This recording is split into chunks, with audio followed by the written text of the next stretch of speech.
இது யாருக்கு பண்ற உபகாரம்? அவன் கருணை நமக்கு கிடைச்சா நமக்கு அவர் பண்ற உபகாரமா, நம்ம அவருக்கு பண்ற உபகாரமா? அவர் ஆனா தனக்கு பண்ண உபகாரமா நினைக்கிறான். தான் கருணை பண்ண வந்தா இவன் தடுக்காம இருந்தானே அப்படிங்கிறதே இவர் பெரிய உபகாரமா நினைப்பான். என்ன அப்படின்னு கேட்டா, கிருஷ்ணனுக்கு 18 மூலிகை போட்டு எண்ணெய் காய்ச்சி வச்சிருப்பானாம் யசோதா. ஒரு நாள் கூட அந்த எண்ணெய் தேய்ச்சிக்க உட்கார மாட்டான். அந்த எண்ணெயை தட்டி விட்டுட்டு போயிடுவான். ஒரு நாள் என்னாச்சு, நானே எண்ணெய் தேய்ச்சிக்கிறேன்மா, வாமா தேய்ச்சி விடுமா அப்படின்னு வந்து உட்கார்ந்து தரோம். இப்ப யாருக்கு சந்தோஷம் அப்படின்னு கேட்டா, கிருஷ்ணனுக்கு இல்ல, அம்மாவுக்கு தான் சந்தோஷமா. அது மாதிரி இப்ப நமக்கு கருணை பண்ணிட்டு சந்தோஷம் யாருக்கு அப்படின்னு கேட்டா ராமருக்கு தான் அதுல சந்தோஷமா. அதனால இவன் இவ்வளவு பெரிய உபகாரம் பண்ணானே அதை ஜென்மா பூரா நினைச்சுட்டு போறான். அப்ப இவ்வளவு ஞாபக சக்தி இருந்தா நம்ம பண்ற அபச்சாரத்தையும் ஞாபகம் வச்சுட்டு போறோம் அப்படின்னு கேட்கிறோம். நஸ்மரதி அபகாராணாம் சதமபி ஆத்மவத்தையா. இவன் வந்து பண்ணதப்பே பண்றான், ஒரு தடவை பண்ணதப்பே 100 தடவை பண்றான், திரும்ப திரும்ப பண்றான், புதுசு புதுசாவும் தப்பு பண்றான். இது எதையுமே அவன் ஸ்மரணையிலே வச்சுக்க மாட்டான். நீ அப்படி பண்ண அப்படின்னு அவன் தெரிஞ்சுட்டுவான் அப்படின்னு முகத்துல கூட காட்டிக்க மாட்டான். தெரிஞ்ச அவன் தெரிஞ்சுட்டோம் இவன் வருத்தப்படுவானோ அப்படின்னு முகத்துல கூட காட்டிக்க மாட்டான். அப்படி பழகுவான். இவன் என்னன்னா, நம்ம இதை வேணா பெருமாள்கிட்ட போய் சொல்லிடலாமா அப்படின்னு நினைப்பான். எதை அப்படின்னா, அவன் 99 தப்பு பண்ணியிருக்கான், அது தெரியாது பெருமாளுக்கு அப்படின்னு நினைச்சிட்டு இருக்கான். அவன் போய் நான் வந்து ஏதோ பண்ணணும்னு நினைச்சேன், அது இப்படி ஆயிடுது அப்படின்னு சமாளிக்க தான் ட்ரை பண்ணுவான். அப்போ நான் பண்ணிட்டேன் அப்படின்னு ஒத்துக்க மாட்டான். ஏன்னா அவர் நம்மளை தப்பா நினைச்சிடறோம் அப்படின்னு. அவருக்கு ஆனால் 99 இவன் பண்ணது தெரியுமா, அது தெரிஞ்ச மாதிரியே காட்டிக்காம பழகுவான். அது அப்படி பண்ணிட்டியா, சரியில்லை, பரவாயில்லப்பா பரவாயில்ல அப்படின்னு சொல்லி அனுப்பிச்சு போறான். யாரையுமே வந்து வருத்தப்படவே விட மாட்டார் அவர் அப்படி பழகுவார் எல்லாத்தையும். அதனால இவரோட குணங்கள்லாம் பார்க்க இன்னொருத்தட்ட இந்த குணம் இருக்குன்னே சொல்ல முடியாது. சிட்டை அபரிமேச்ச லோகே லோகோத்தரை குணை, லோகத்துல காண கிடைக்காத குணங்கள்லாம் அவரிடத்துல தான் இருக்கு. இப்ப ஏற்பட்ட குணங்கள் இருக்கிறதுனாலேயே வந்து இப்ப தசரதர் என்ன நினைக்கிறார், தனக்கு ரொம்ப வயசாயிடுச்சு அப்படின்னு நினைக்கிறார். எப்ப 60,000 வருஷம் கழிச்சு இப்பதான் வயசாயிடுச்சுன்னே நினைக்கிறார். ஏன்னா கண்ணாடியில பாத்திரம் ஏதோ நரைச்ச முடி தெரியறதான் அவருக்கு. அதனால அந்த அந்த சீட்ல ராமனை உட்கார வைக்கலாம் அப்படின்னு நினைக்கிறார். வந்து சபையை கூட்டுறார். சபையில வந்து ரொம்ப அழகா பேசுறார். எனக்கு எங்க அப்பா 18-20 வயசுல பட்டம் கட்டிட்டார். அன்னியில இருந்து இன்னி வரைக்கும் இந்த வெஞ்சாமர கொடைக்கு அடியில தான் உட்கார்ந்துருக்கேன்.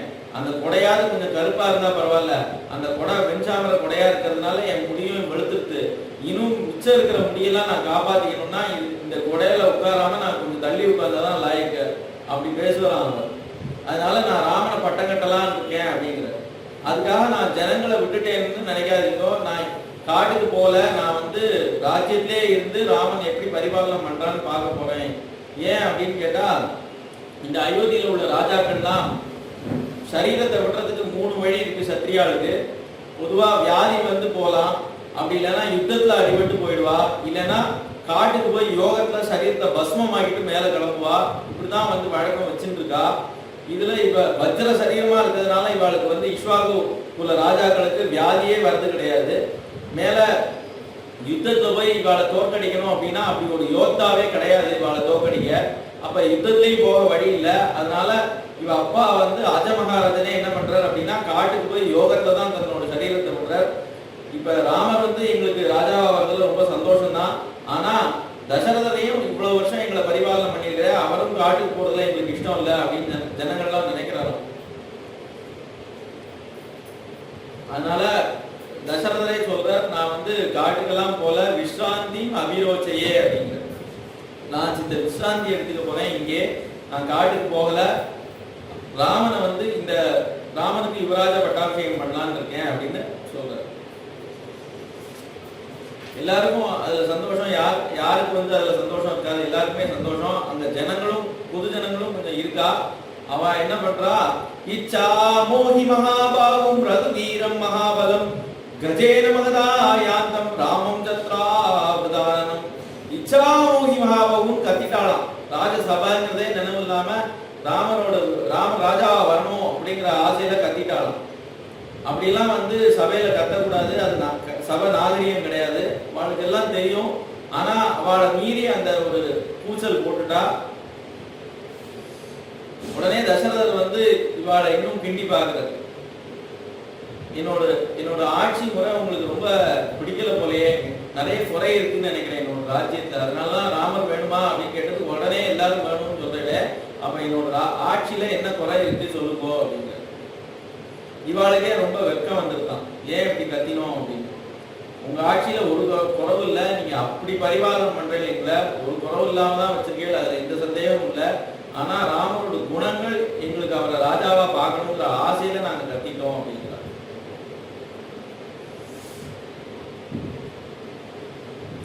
அப்ப சுமந்திரர் கூப்பிட்டு ராமரை அழைச்சு சொல்ற, ராமர் இந்த விஷயத்தை சொல்றோம் அப்படின்னு.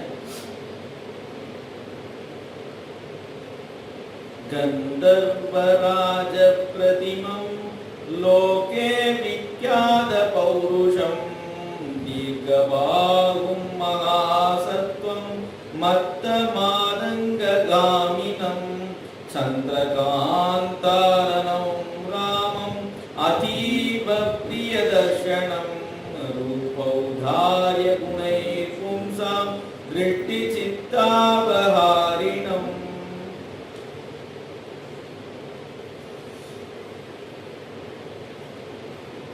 ராமர் எப்பவுமே சஜ்ஜமா தயாரா தான் இருப்பார். கூப்பிட்டதுமே சுமந்திரர் வந்து அழைச்சதுமே கிளம்புறார். கிளம்பினா அந்த ரதத்தை ஏறார். ரதத்துல வெள்ள வெளியேன்னு ஒரு திண்டு போட்டுருக்கு, அதுல சாஞ்சு உட்கார்ந்துட்டு அவரோட நீலவர்ணமான திருமேனி ஸ்வர்ண காந்தியுடைய பீதாபரம் கட்டிட்டு இருக்கார். பட்டு ஜரிகை போட்டிருக்கு. கீழே ஒரு பீடம் இருக்கு, அந்த பீடத்துல ஒரு காலை வச்சுட்டு இருக்கார், மற்றொரு காலை எடுத்து மேல வச்சு அதுல கையை போட்டு அதை பிடிச்சிட்டு இருக்கார். அது உட்கார்ந்து இருக்கிறதே ஒரு தனி அழகா இருக்கு. தீர்க்கமான புஜங்கள் தெரியுது, அது விரல்கள், அந்த விரல்கள்ல மோதிரம் அவ்வளவு போட்டுருக்கார். ரத்ன கங்கணம் போட்டுருக்கார், தோல் வளைகள் போட்டுருக்கார், விசாலமான வட்சஸ்தலம், காதுகள், இதெல்லாம் ஜனங்களுக்கு இப்ப கண்கொள்ளா காட்சி. யாரோ கந்தர்வன் சித்திரரதன் அப்படிங்கிற அவளா ரொம்ப அழகா இருப்பாளே அப்படின்னா அவள்லாம் ராமரோட அழகுக்கு எந்த மூலையில அப்படிங்கிறா. இப்ப ராமர் போற காட்சியை பார்த்தா அவள்லாம் எந்த மூலையில அந்த அழகு அப்படின்னு சொல்றான். அவரோட இவ ஸ்திரீகள்லாம் அந்த அழகையே பார்த்துட்டு இருக்காளாம், புருஷாலாம் அவரோட பராக்கிரமம் அப்படின்னு யோசிக்கிறாங்க. இப்பதான் சிவதனுர் பங்கம் பண்ணியிருக்கார், பரசுராமரை வந்து கர்வ பங்கம் பண்ணியிருக்கார். இதெல்லாம் பண்ணது ரொம்ப பிரசித்தியா இருக்கிறதுனால அவ பராக்கிரமத்தையே ரசிக்கிறா புருஷாலாம்.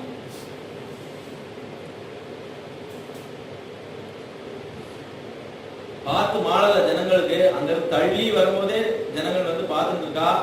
பக்கத்துல வரும்போதும் அப்படியே பாக்குறா. பின்னாடி தாண்டி போயாச்சு, இன்னும் பார்த்துட்டே இருக்கா. பின்னாடி பாக்குறாளாம். ரூபௌதாரிய குணை பும்சாம் திருஷ்டி சித்தாபஹாரிணம் அப்படிங்கிற. ரூபம், ஔதாரியம், குணம், இது மூணும் சேர்ந்து அவளோட சித்தத்தை அபகரிச்சிட்டார் அப்படின்னு சொல்லி சொல்றார். இது வால்மீகி சொல்றதுதான். திருஷ்டி சித்தாபஹாரிணம் அப்படின்னு அபகரிச்சிட்டார் அப்படின்னு சொல்லி வால்மீகி சொல்றார். ஆனா ஆழ்வார் ஒத்துக்கல. கண்டவதம் மனம் பழங்கும் கண்ணபுரத்தின் கருமணியே அப்படிங்கிற. இவ என்ன பண்றா, இவரை பார்த்ததுமே மனசை பறிமுத்துறா. ஏதோ தேங்காய், புஷ்பம், பழம் இதெல்லாம் நேர்த்தியம் பண்றாங்க, தங்களோட மனசையும் வச்சு ராமனுக்கு நேர்த்தியம் பண்ணிடுறாளாம். ஆனா ஆத்துக்கு போய் கேட்டா நாங்க மனசை பறி கொடுத்துறோம் அப்படின்னு சொல்ல வெக்கமா இருக்கலாம் இப்பாளுக்கு. அதனால ராமர் தான் எங்க மனசை திருடிட்டார் அப்படின்னு சொல்லிட்டாங்க. இதுல ரூபம், ஔதாரியம், குணம் மூணு இருக்கு. ஔதாரியம் அப்படின்னா எல்லாருக்கும் வாரி வாரி வழங்குறது. அப்ப எல்லாரும் கொடுக்கறதுனாலதான் அவர்கிட்ட பிரியம் உண்டா அப்படின்னு கேட்டா சில பேர் கொடுக்காம கூட இருப்பா. அப்ப கொடுக்காதவெல்லாம் அவளுக்கு பிரியம் இல்லையான்னு கேட்டா அவளும் பார்த்துட்டே இருக்கா. அவர் கொடுத்தாலும் சரி கொடுக்காட்டாலும் சரி அவரையே பார்த்துட்டு இருக்கா. இல்ல நீ இங்க இருந்து போ அப்படின்னு திட்டினாலும் அங்கேயேதான் இருக்கிறா, போக மாட்டேங்கிறா. அப்ப வந்து ஔதாரியம் தான் காரணம் அப்படின்னு சொல்ல முடியாது. ஆனா அந்த ரூபம், ஔதாரியம், குணம் இது மூணுல வந்து ரூபம் தான் அவளை ஆகர்ஷிக்கிறதா. அவளால அங்கிருந்து நகரவே முடியல, அங்கேயே சித்திரம் மாதிரி நிற்கிறாங்க. எள்ளு போட்டா எள்ளு எடுக்க முடியாது, அப்படி ஜனங்கள் இருக்கா. தேரே வந்து அதுல மிதந்து தான் போறது. ஜனங்களை கட்டுப்படுத்த முடியல. இது இவ்வளவு ஜனங்களும் இப்படி இருந்தா யாரு கட்டுப்படுத்த முடியும் அப்படின்னு பார்த்தா ராமர் அந்த தேர்ல இருந்து இறங்கி அந்த படியில சித்த தூரம் ஏறி போற. ஏறி போய் அப்படி திரும்பி பார்க்கிறார். அதுதான் ஒரு தரிசனமா. அந்த கையால அப்படி அமர்த்துற வாழலாம். இந்த தரிசனம் பார்த்தோன்னே அத்தனை பேரும் அப்படியே நின்றா, ஒரு நூல் கூட கட்டல, ஆனா யாருமே அசையவே இல்லையா. அதுக்கப்புறம் மேல உள்ள தசரதரை பார்க்க உள்ள போயிட்டார்.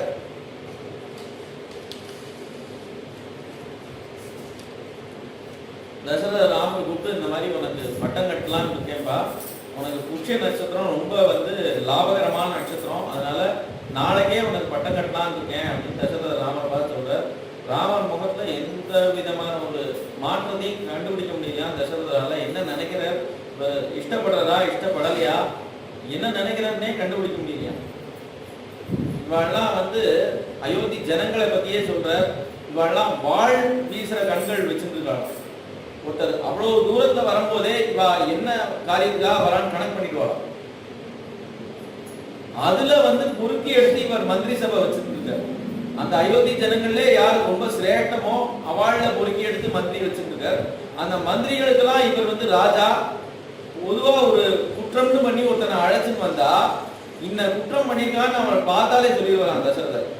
அப்புறம் அந்த ஜூரியெல்லாம் சேர்ந்து முடிவு பண்ணி பார்த்தா தசரதர் என்ன முதல்ல முடிவு பண்ணிடுறோம் அந்த தீர்மானம் தான் வருமா. அதுல மாறுதலே வந்தது இல்லையா. அப்படி தீர்மானம் பண்ணக்கூடியவர். ஆனா 25 வயசு பையன், தன்னோட குழந்தை, அவன் மனசுல என்ன நினைக்கிறான்னு கண்டுபிடிக்க முடியல.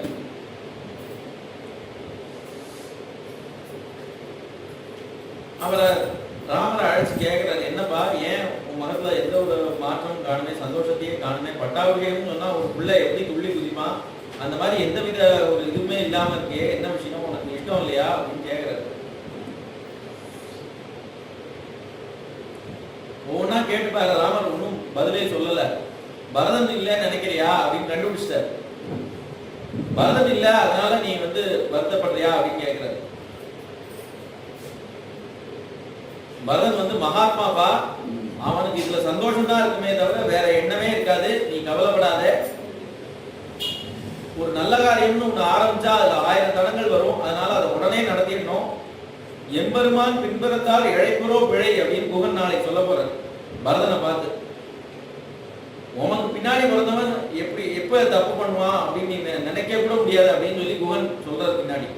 அதனால பரதன் மகாத்மா, அவன் இதுல தோஷமே பார்க்க மாட்டான், இதுல பரிபூர்ண சம்மதம் இருக்கு அவனுக்கு, அதனால நீ கட்டிக்கோ அப்படின்னு சொல்லி தசரத சமாதானப்படுத்தி அனுப்பிச்சாரு.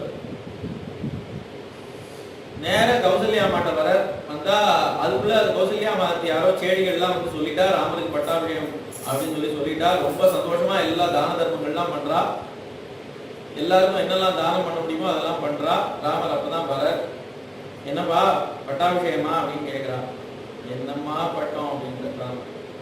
இது ஏதோ வாட்டமா இருக்கு முகம் ராமருக்கு. பட்டாபிஷேகம்னா சந்தோஷமா இருக்க வேண்டாமோ, ரொம்ப வாட்டமா இருக்கிறது என்னன்னு விசாரிச்சா, நாங்க 4 பேரும் பிறந்ததுல இருந்து எவ்வளவு ஒத்துமையா இருக்கோம்னு உங்களுக்கே தெரியும். நாங்க சாப்பிட்டாலும் தூங்கினாலும் 4 பேர் எவ்வளவு ஒத்துமையா இருக்கும் பிறந்தது, விளையாடினாலும் சரி. பொதுவா கல்யாணம் அப்படிங்கிறது யாருக்கு எங்க அமையுமா அப்படிங்கிறதே தெரியாது. ஆனா எங்க 4 பேருக்கும் ஒரே நாள்ல கல்யாணம் நடந்தது. அப்படி இருக்கும்போது இப்ப பரதன் இல்லாம எனக்கு என்னமா பட்டம் அப்படின்னு சொல்ற, நீ போய் அப்பாட்ட சொல்லேன்னு வேற கேட்கிற கௌசல்யாவை. இத்தனை நாள் அப்பாட்ட தானே பேசிட்டு இருந்த, நீ என்ன ஒரு 25 வயசு பையன், அப்பாட்ட நீயே சொல்றது தானே. இல்லம்மா பயமா இருக்கு அப்படிங்கிறத. எனக்கும் அதே பயன்தான்டா, இத்தனை நாளா நானும் அவர் சொல்ற வார்த்தைக்கு மீறி ஒரு வார்த்தை கூட சொன்னதில்லை அப்படின்னு கௌசல்யா சொல்றாள். அப்பா எது செஞ்சாலும் அது உனக்கு ஹிதமா தான் இருக்கும், நீ அதை பத்தி கவலைப்படாத, நீ போ அப்படின்னு சொல்லி சொல்ற. அவருக்கு இருந்தாலும் அதை சமாதானப்படுத்திக்க முடியல. பரதன் இல்லைங்கிறது ஒரு குறையாவே இருக்கு. அப்படியே திரும்புற அந்த இன்னொரு தம்பி அங்க எதிர்த்தாப்புல வரலாம், லக்ஷ்மணர். அவருக்கும் விஷயம் கேள்விப்பட்டா 4 கால் பாய்ச்சல்ல ராமரை கட்டிக்கிறதாம். அவருக்கு அவ்வளவு சந்தோஷமா. லக்ஷ்மணரை பார்த்து சொல்றார், சௌமித்ரே பும்ச போகாந்தம் இட்டான் ராஜ்ய பலானிச்ச ஜீவிதம் சகிராஜ்யம் ச त्वदत्तम् अभिकामये. ஏதோ ராஜ்யம்னு எனக்கு தரா அப்படின்னு நினைக்காத, இந்த ராஜ்யமே யாருக்காக அப்படின்னா உனக்காக தான்ப்பா அப்படின்னு. ராஜ்யம் போட்டோம், ராமன் ஒருத்தன் இருக்கானே அது யாருக்காக அப்படின்னா லக்ஷ்மணருக்காக தான் அப்படிங்கிறது.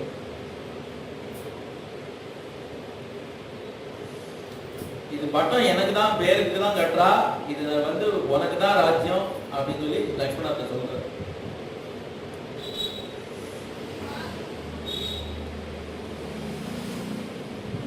அங்கிருந்து கிளம்பி போறார். பொதுவா எந்த விசேஷம்னாலும் அங்க ரங்கநாதனுக்கு பூஜை பண்ணிட்டு தான் மேற்கொண்டு எதுவுமே பண்ணுவா. நேர அன்னைக்கு வந்து உபவாசம் இருக்கணும் அவர், அதனால நேர ரங்கநாதர் கோவிலுக்கு போயிட்டார். அங்க போய் விசேஷ பூஜை எல்லாம் பண்றார். சீதாதேவியும் கூட இருக்கா. சீதாதேவி அங்க பார்த்துட்டே இருக்கா. என்ன பாக்குறா அப்படின்னா, பச்சை மாமலை போல் மேனி பவழவாய் கமல செங்கண் அப்படின்னு படுத்துட்டு இருக்கிற பெருமாள் ரொம்ப இன்னைக்கு ஸ்ரீரங்கத்துல போய் எல்லாரும் மண்டின்னு இருக்காளே அந்த பெருமாள் தான் அங்கே இருந்தார். அங்க அயோத்தியில தான் இருந்தார் அந்த பெருமாள். அப்படிதான் படுத்துட்டு இருக்கிறாங்க. அவரை பார்த்தாச்சுன்னா சாயங்காலம் வரைக்கும் கூட பார்த்துட்டே இருக்கலாங்கிறப்பல இருப்பார். ஆனா அவரை பார்க்கலையா சீதாதேவி. தன்னோட பெருமாளை பார்த்துட்டு இருக்காளாம். தன்னோட பெருமாள் எப்படி பூஜை பண்றாருங்கிற அழகை பார்த்துட்டு இருக்காளாம். வேற தெய்வம் வேற ஒண்ணுமே தெரியாதான் சீதாதேவி. ராமர் ராமர் ராமர் ராமர் தவிர வேற ஒண்ணும் தெரியாது. அனன்ய தெய்வத்துவம் இமாம் சமாச்ச அப்படின்னு சுந்தராண்டத்துல சொல்ல போறாங்க.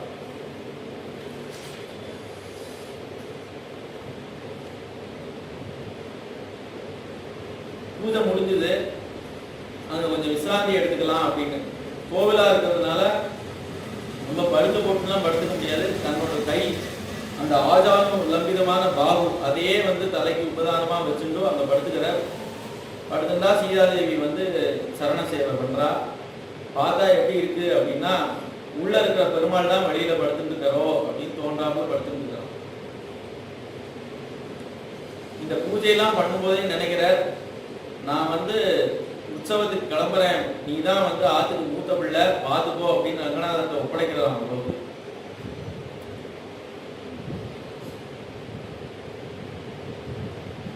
அடுத்த நாள் காலமே பட்டம் கட்ட போறா.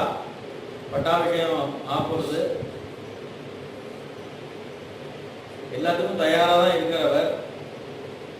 பொதுவா காலமே எழுந்திருந்தோடனே அவ எப்படி எழுந்திருந்தார் அப்படின்னு தெரியும் எல்லாருக்கும் அப்படின்னு கேட்டா, அங்க வந்து ரங்கேசமாம்பாகி ரங்கேசமாம்பாகி ரங்கேசமாம்பாகி ரங்க பிரபோ ரங்கேசமாம்பாகி ரங்கேசமாம்பாகி ரங்கேசமாம்பாகி ரங்க பிரபோ.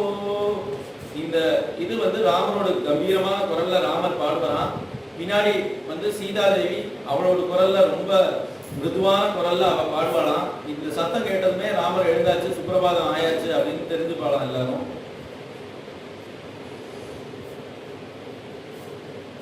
முந்தின நாள் ராத்திரி ஜனங்கள்லாம் தூங்கவே இல்லை. பட்டாபிஷேகம் ஜனங்கள் எல்லாருக்கும் தெரிஞ்சதும் ஒவ்வொருத்தர் தோரணம் கட்டுறதும் ஒவ்வொரு விதானங்கள்லாம் கட்டுறா.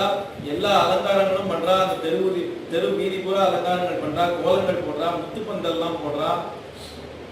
குழந்தைகள் உட்பட ராமர் பழகி இருக்கிறதுனால எல்லாரும் ராமர் இந்த வழியா தான்டா போவார், எங்கா வழியா தான் போவார் அப்படின்னு ஒரு குழந்தை சொல்றான். இல்லடா எங்காதுக்கு தான் முதல்ல வருவார், அப்புறம் தான் உங்காதுக்கு வருவார்னு இவன் சொல்றான். இப்படி பேசிட்டு இருக்காளாம். எல்லாருக்கும் அந்த பட்டாபிஷேகம் தான் நினைவுல இருக்கு, வேற எண்ணமே கிடையாது. அப்படிதான் இருக்காளாம் அயோத்தி ஜனங்கள்.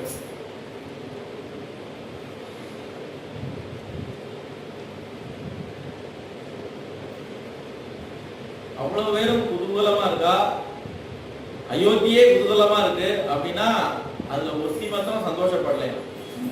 அவ அயோத்தியில சேர்ந்தவளா இருக்க முடியாதுன்னே வால்மீகி சொல்லிட்டாரு. அவன் நிச்சயமா அயோத்தியை சேர்ந்தவளா இருக்க முடியாது. எப்ப ராம பட்டாபிஷேகத்துல அவளுக்கு சந்தோஷம் இல்லையோ அப்ப அவ அயோத்தியை சேர்ந்தவளா இருக்க முடியாது அப்படின்னே சொல்லிட்டாரு. பொதுவா யார் சந்தோஷப்பட்டாலுமே அவளுக்கு பிடிக்காதான். என்ன சிரிக்கிற அப்படின்னு கேட்பான், என்ன சிரிச்சுட்டே இருக்க அப்படின்னு கேட்பான். யாராவது சந்தோஷப்பட்டாலும் அவளுக்கு என்னன்னே புரியல. எல்லாரும் குதூகலமா இருக்காளே, என்ன நடக்கிறது, என்ன அப்போது ஒன்றும் புரியல. ஒருத்தர் கூப்பிட்டு கேட்கிறா, என்ன விஷயம் உனக்கு இன்னுமா தெரியாது, ராமருக்கு பட்டாபிஷேகம் அறிவிச்சிருக்க, நாளைக்கு பட்டாபிஷேகம் அப்படின்னு சொல்லி சொல்றாங்க. அவளுக்கு ஏதோ முகத்துல எழு கொழு வெடிக்கிறது, ஏதோ செய்யக்கூடாது செஞ்சிட்டது மாதிரியும் இது நடக்கக்கூடாது சொல்லிட்டது மாதிரியும் அவளுக்கு என்னவோ தோன்றது. 4 கால் பாய்ச்சல்ல ஓடுறா கையை தேடி. அப்படியே உருண்டு விழுந்துட்ட மாட்டாளா நமக்கு தோன்றது. அப்படி போறா கைகேயை பார்த்து. அவ கைகேயிங்கிறவ யாரு அப்படின்னு கேட்டா தசரதருக்கு பிரியமான பத்னியா. அநேகமா கௌசல்யா கிட்ட கூட அவ்வளவு பிரியமா போக மாட்டார், கைகேயி கிட்ட தான் அவ்வளவு பிரியமா ஆகும். அந்த பிரியமான பத்னி எப்படி எழுப்புறா பாருங்க. उत्तिष्ठ मूढे किं शेषे भयं त्वाम अभिवर्तते उपप्लुतम अमोघेन किमात्मानं न बुध्यसे उत्तिष्ठ मूढे ये மூலமே எழுந்துரு அப்படிங்க எழுப்புறாள் கைகை.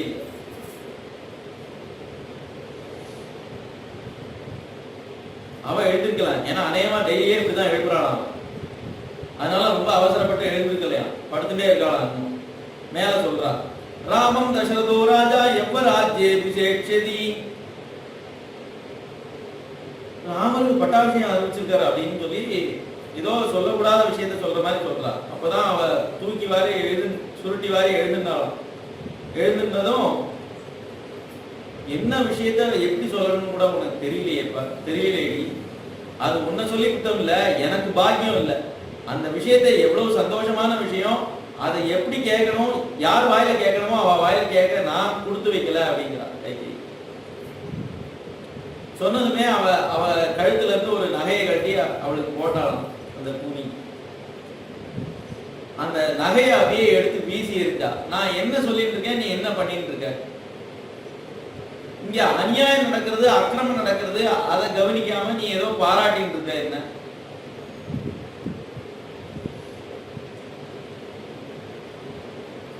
உன்னை கண்ணே மணியே அப்படின்னு இத்தனை நாளா கொஞ்சிட்டு இருந்துட்டு கடைசியில காரியம்னு வரும்போது கௌசல்யக்கு பண்ணிட்டார் பத்தியா அப்படின்னு சொல்ற.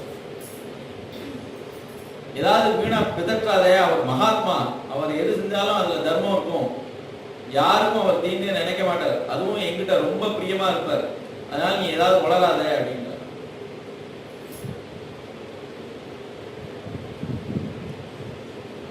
இப்ப என்ன ராமருக்கு பட்டம் கட்டினா அவன் என் பிள்ளை தானே, அவனும் என் பிள்ளை தானே அப்படிங்கிறா கைகை. அப்படிதான் பழகிருக்கா ராமன் கூட, ராமனும் அப்படிதான் பழகிருக்கார், மாற்றாந்தாயினே பழகல.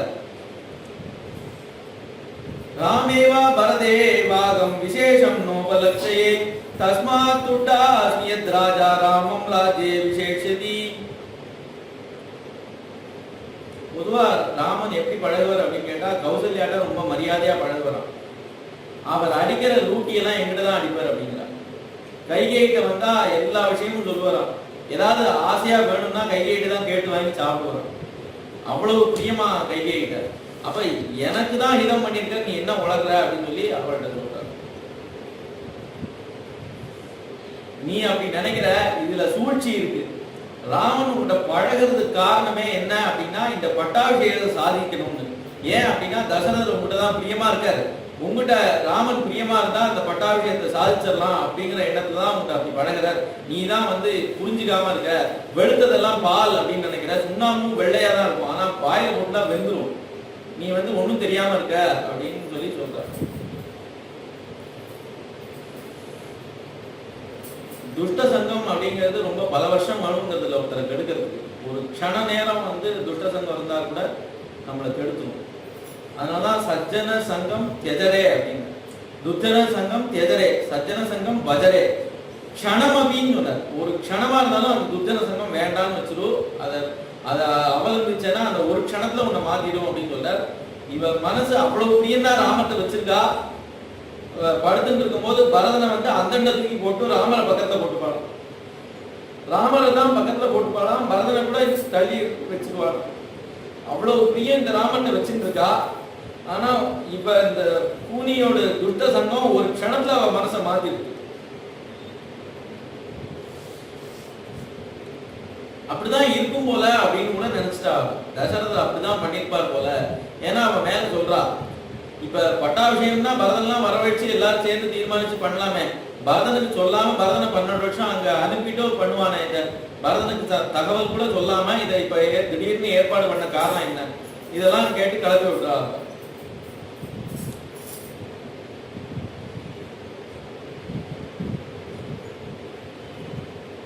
நீதான் புத்திசாலி, உன் மூளையெல்லாம் உன் முதுகுல தான் இருக்குன்னு நினைக்கிறேன். இந்த பட்டாபிஷேகத்தை மாத்திரம் பரதனுக்கு நான் சாதிச்சு கொடுத்துட்ட அப்படின்னா உனக்கு எல்லா அலங்காரம் பண்ணி உன்னை நான் அழகு பார்க்குறேன், உனக்கு எல்லா திரவியங்களும் நான் கொடுக்குறேன், என்கிட்ட இருக்கிற அழகு திரவியங்கள்லாம் உனக்கு கொடுக்குறேன் அப்படின்னு சொல்லி சொல்றாங்க.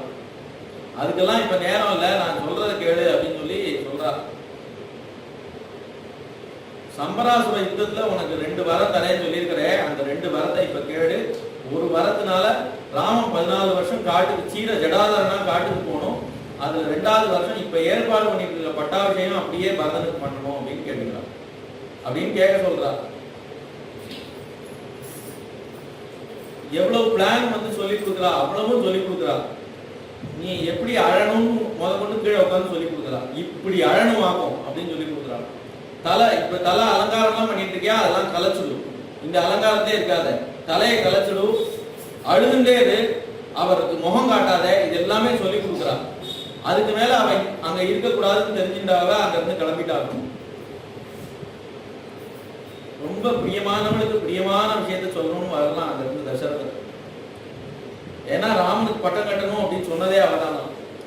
என்ன இந்த ஒரு நாற்காலி உங்களுக்கு இவ்வளவு வருஷம் ஆகி இதுல ஆசை விடாம இருக்கணும், அதுல ராமனை உட்கார வச்சாதான் என்ன அப்படின்னு கேட்டதே கைகேயி தானா. அதனாலதான் பட்டாபிஷேகமே அவர் அறிவிச்சான். இப்ப அவட்ட அந்த பிரியமான விஷயத்த சொல்ல வரலாம். எப்பவும் வாசல்ல வந்து தசரதரை வந்து வரவேற்பாளாம். இப்ப வாசல்ல பார்த்தா கைகேயை காணும். மேல அவ எங்கன்னு கேட்டுட்டு போய் உள்ள போறாரு. உள்ள போனா ஒரு இருட்டு ரூம்ல குப்புறப்படுத்திட்டு இருக்காளாம். அழுதுண்டு குப்புறப்படுத்திட்டு இருக்காளாம்.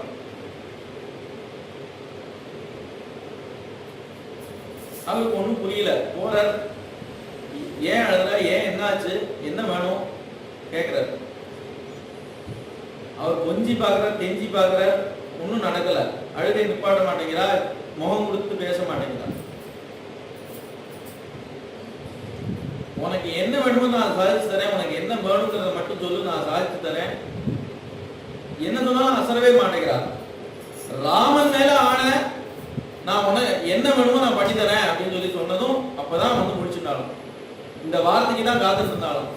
ஏன்னா அவர் எதையும் ஒரு கால் எதையுமே மீற மாட்டார். அவர் ஒரு கால் மீறினாலும் எதையும் மீறிடுவார். ஆனா ராமன் மேல ஆன அப்படின்னா அவர் உயிரை விட்டாலும் அதை மீற மாட்டாரு தெரியுமா.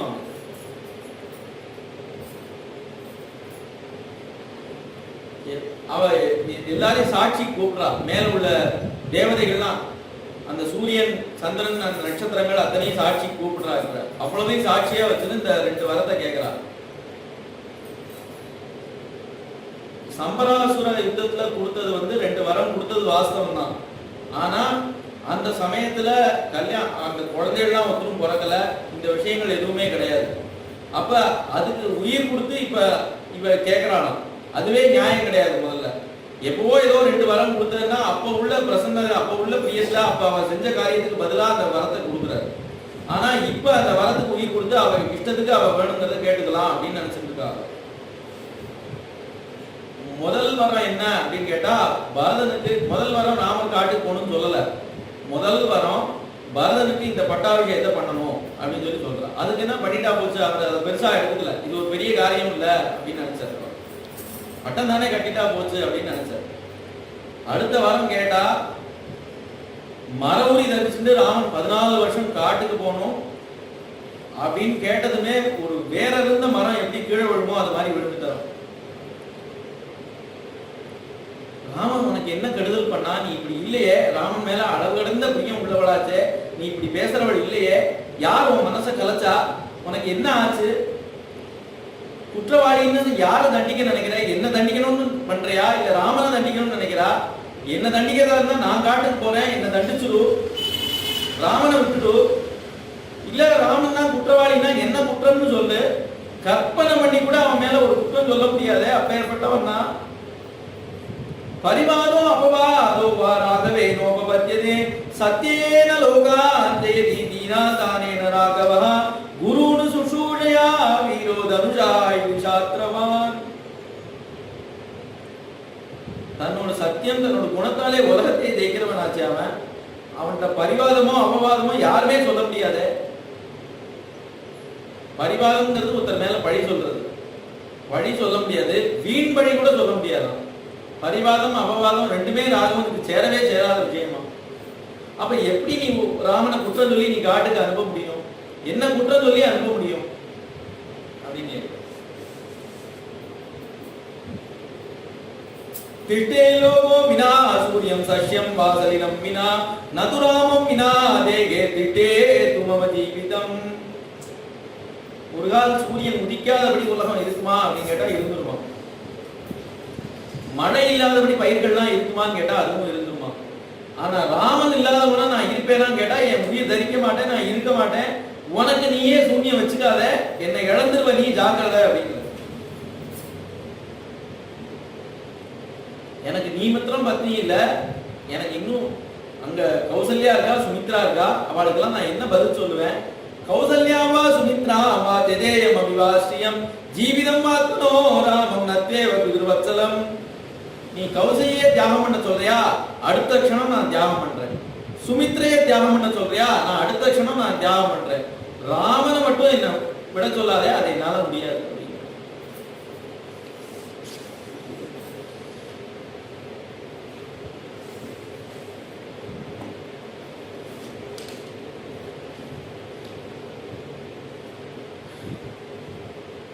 60,000 வருஷத்துல யாருக்குமே அவர் அஞ்சலி பண்ணதில்லை. அங்க தேவலோகத்துக்கு போவர், அந்த தேவேந்திரனோட ஷேக் ஹேண்ட் கொடுத்துட்டு அவனுக்கு உபகாரம் பண்ணிட்டு சல்யூட்டா அவன் அடிப்பானே தவிர இவர் அடிக்க மாட்டாராம். அப்படி ஒரு மரியாதையில் இருந்தவர் இப்ப அஞ்சலி பண்ணி கேட்கறான். நான் அஞ்சலி பண்ணி கேட்கிறேன், அந்த வரத்தை மட்டும் விட்டுடும், முதல் வரமாவது வச்சுக்கோ பரவாயில்ல, அந்த 2வது வரத்தை விட்டுடும் அப்படிங்கிற. அதுக்கு பதிலாக வேற ஏதாவது வரம் கேளு, நான் தரேன் அப்படிங்கிற. உன் காலில் வேணாலும் விழுறேன், அந்த பிள்ளையை காட்டுக்கு அனுப்பாத.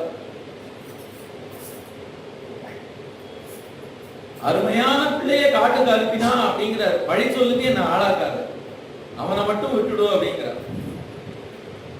அந்த கௌசல்யா எப்ப ஏற்பட்டவ தெரியுமா? அவள்கிட்ட என்ன குணங்கள் இருக்கு தெரியுமா உனக்கு? அவளை பத்தி என்ன தெரியும் உனக்கு? யதா யதாகி கௌசல்யா தாசி வச்ச சகி வச்ச பாரியாத்வது பகினி வச்ச மாத்ரு வச்சோபசிட்டதி. அவன் வெறும் பத்னி மட்டும் இல்ல, எனக்கு சில சமயம் தாசியா இருப்பா, அப்படி கைங்கரியம் பண்ணுவா, சகியா இருப்பா. நான் ஒரு கஷ்டம் ஒரு யோசனை வேணும் அப்படின்னு ஒடிஞ்சு போய் உட்கார்ந்தேன்னா அப்ப வந்து ஆறுதல் சொல்லுவா. ஒரு சிநேகிதன் எப்படி சொல்லுவாளோ அது மாதிரி சொல்லுவா. சில சமயத்துல ஆத்துக்காரியிடம் பேசுவா, பாரியாவும் இருப்பா. எனக்கு பகினி, ஒரு தங்க அக்கா சொல்ற மாதிரி ஒரு ஆறுதல் யாருமே சொல்ல முடியாது. அத மாதிரி ஆறுதலும் எனக்கு சொல்லுவா. அவ என்னதான் பண்ணல, சகல சர்வ கைங்கரியும் எனக்கு பண்ணியிருக்காளே, அவளுக்கு எப்படி நான் அப்படி ஒரு அநியாயத்தை நான் செய்ய முடியும்? அவ ஒன்னே ஒண்ணுதான் இந்த ராஜ்யத்துல வச்சுட்டு இருக்கா. அவளுக்கு இந்த ராஜ்யத்துல எந்த மதிப்பும் இல்ல, அவ ஒரு அடிமை வாழ்க்கை தான் இங்க வாழ்ந்துட்டு இருக்கா. ஆனா ஒன்னே ஒண்ணு அவ வச்சுட்டு இருக்கா, என்ன அப்படின்னு கேட்டா, ராமர் வந்து என்னை பார்த்துட்டு கௌசல்யா தான் பார்க்க போவார். அங்க போய் நமஸ்காரம் பண்ணி எந்திரிச்சா அந்த முகவிலாசத்தை தான் பார்த்துட்டு இருக்கா. அதுதான் பிராணன் அப்படின்னு வச்சுட்டு இருக்கா, வேற எதுவுமே அவளுக்கு இல்ல. அதையும் அவள்கிட்ட இருந்து நீ பறிக்கணும்னு நினைக்கிறியே, இது நியாயமா அப்படின்னு கேட்கிற.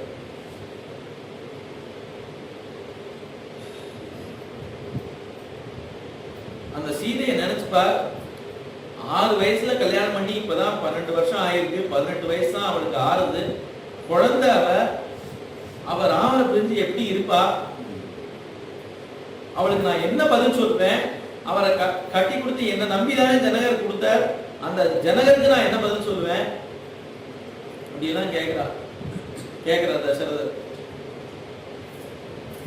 இன்னும் நீ உன் பிள்ளைய புரிஞ்சுக்கல. பரதன் வந்து தர்மாத்மா, அவன் ஹிருதயம் உனக்கு தெரியல. ராமனுக்கு நீ ஒரு துரோகம் பண்ணி ராஜ்யத்தை அவன்கிட்ட வாங்கி கொடுத்து அவன் ஏத்துப்பான்னு நினைக்கிறியா? நீ நிச்சயமா ஏத்துக்க மாட்டான்.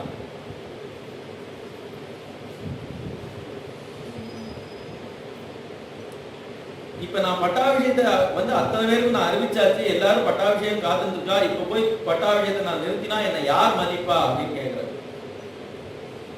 அவளும் வந்து விடலையா. இந்த இவ்வளவு உருக்கமா அவர் சொல்ற, நம்ம தான் உருகுறோமே தவிர அவ கல்லு மாதிரி இருக்காளோ. அவ சொல்றா, நீ சத்தியத்தை மீறிட்டு மாத்திரம் வாசலுக்கு போனா யார் மதிப்பா? நாய் கூட மதிக்காது அப்படிங்கிறா. சத்தியத்தை இப்ப நீ கொடுத்துட்டே, சத்தியத்தை மீறிட்டு வாசலுக்கு போனா யார் மதிப்பா அப்படின்னு கேட்கிறா. உம்மோட வம்சத்திலே வந்து சத்தியத்துக்காக எவ்வளவு தியாகம் யாரெல்லாம் பண்ணிட்டு இருக்கா அதெல்லாம் பரிசையா சொல்றா. இந்த அசமஞ்சன்னு ஒருத்தனை காட்டுக்கு அனுப்பலையா அப்படின்னு கேட்கிறா.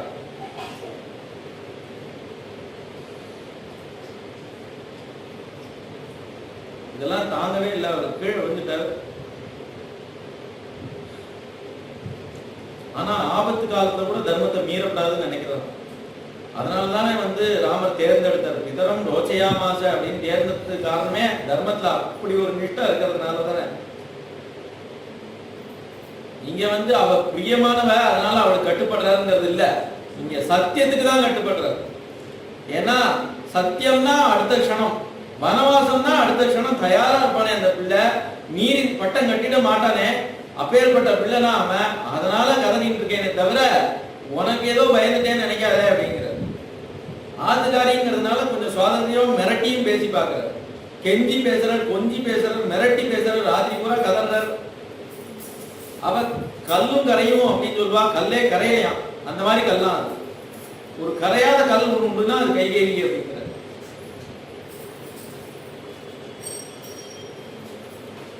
ஒரு சமயம் என்ன நினைக்கிறாரு, இது விடியாமலே போயிட்டா என்ன, விடிஞ்சாதானே நாளைக்கு பட்டம், இந்த பிரச்சனையெல்லாம் இருக்கு, விடியாமலே இருக்கட்டுமே அப்படின்னு நினைக்கிறார். அடுத்த சொன்னா என்ன நினைக்கிறாருன்னா, விடியறதுக்குள்ள இவ மனசை எப்படியாவது மாத்திரலாமா அப்படின்னு நினைக்கிறார். காலமே சுமந்திரரை கூப்பிட்டு வர சொல்றார். ஆனா அவர் வந்து நிக்கிறது, அவருக்கு சுமந்திரருக்கு ஒண்ணுமே புரியல, இங்க நடக்கிறது என்ன எதுவுமே புரியல. தசரதால எழுந்திருக்கவே முடியல. ஆனா அவர் சொல்ற, சுமந்திரா போய் அழைச்சிட்டு வா ராமரை அப்படின்னு. அப்புறம் தான் கிளம்புறாங்க. அங்க விரதமெல்லாம் அனுஷ்டிச்சுட்டு எல்லாம் வகிட்ட சொல்ல அந்த விரதங்கள்லாம் அனுஷ்டித்து ரெடியா இருக்காரு பட்டாபிஷேகத்துக்காக. எப்பவுமே உயர்ந்த பீதாம்பரம் தான் கட்டிப்பார். இன்னைக்கு வந்து பட்டாபிஷேகம்ங்கிறதுனால தனியா ஒரு ரொம்ப தனியான ஒரு பீதாம்பரம், ரொம்ப விலை மதிப்பு உடையது. அப்படி ஒரு பீதாம்பரத்தை கட்டிட்டு இருக்கார்.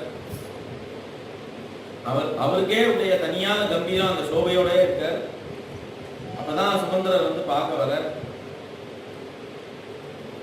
தம்பை ஸ்ரவண சங்காஜம் உபவிட்டம் ஸ்வலங்கிருதம் ததர்ஷ சூதா பரியங்கே சௌவர்ணே சோத்தரச்சதே வராகருதிராவேன சுஜிநாத சுகந்தினா அனுலிப்தம் பராத்யேன சந்தனேன பரந்தவம் சிதயா பாஷ்வதஸ்சாவி வாலௌகேதன ஹத்தயா வேதம் சீதயா பூயா சித்ரயா சசினம் யதா.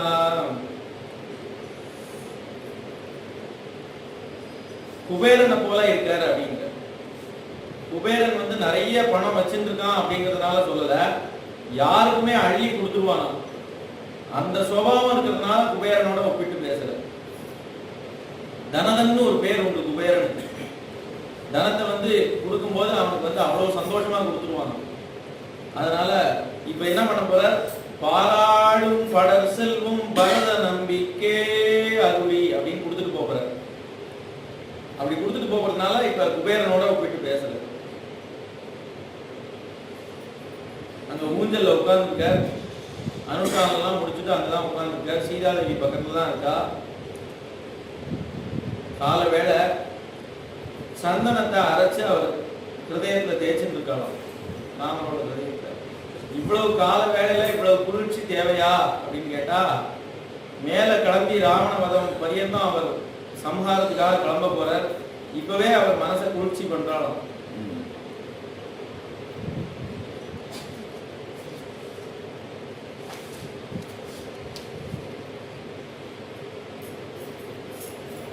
சுமந்திரர் பொதுவா இந்த மாதிரி சமயத்தை உள்ள வரமாட்டார்.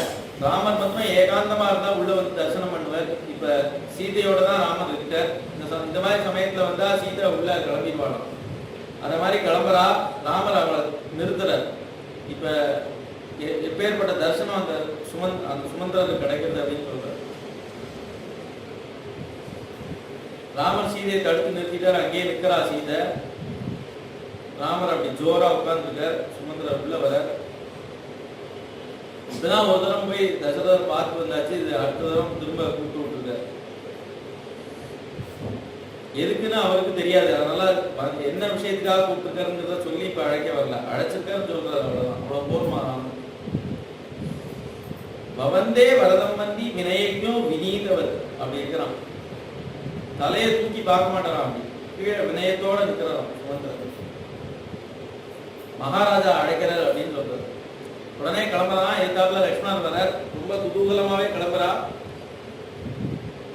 நஹீதஸ்மான் மன கஸ்தி சக்ஷுஷி வானரோத்தமா நரசக்னோத்யவா கட்டும் அதிக்ராந்தே விராகவே யஸ்ச ராமம் ந பஷ்யேது யஞ்ச ராமோ ந பஷ்யதி. இந்த மாதிரி தரிசனம் தான் அவ அயோத்தி ஜனங்களுக்கு வந்து தினமே இந்த தரிசனம் தான் இருக்கு. இன்னைக்கு பட்டாபிஷேகங்கிறதுனால ரொம்ப விசேஷமான தரிசனம். அந்த ரதத்துல ஏறி வர லக்ஷ்மணனும் கூட இருக்கார். ஜனங்கள்லாம் அப்படியே பார்த்துட்டு இருக்கா. பார்த்துட்டு இருக்காங்கன்னா இவ கண் அந்த தேரோட போயிடுதான். கண் அவள்கிட்ட இல்ல, கண் தேரோட போயிட்டு அங்க இருந்து கண்ணே எடுக்க முடியல அவளால. அவர் போற அழகையே பார்த்துட்டு இருக்கா.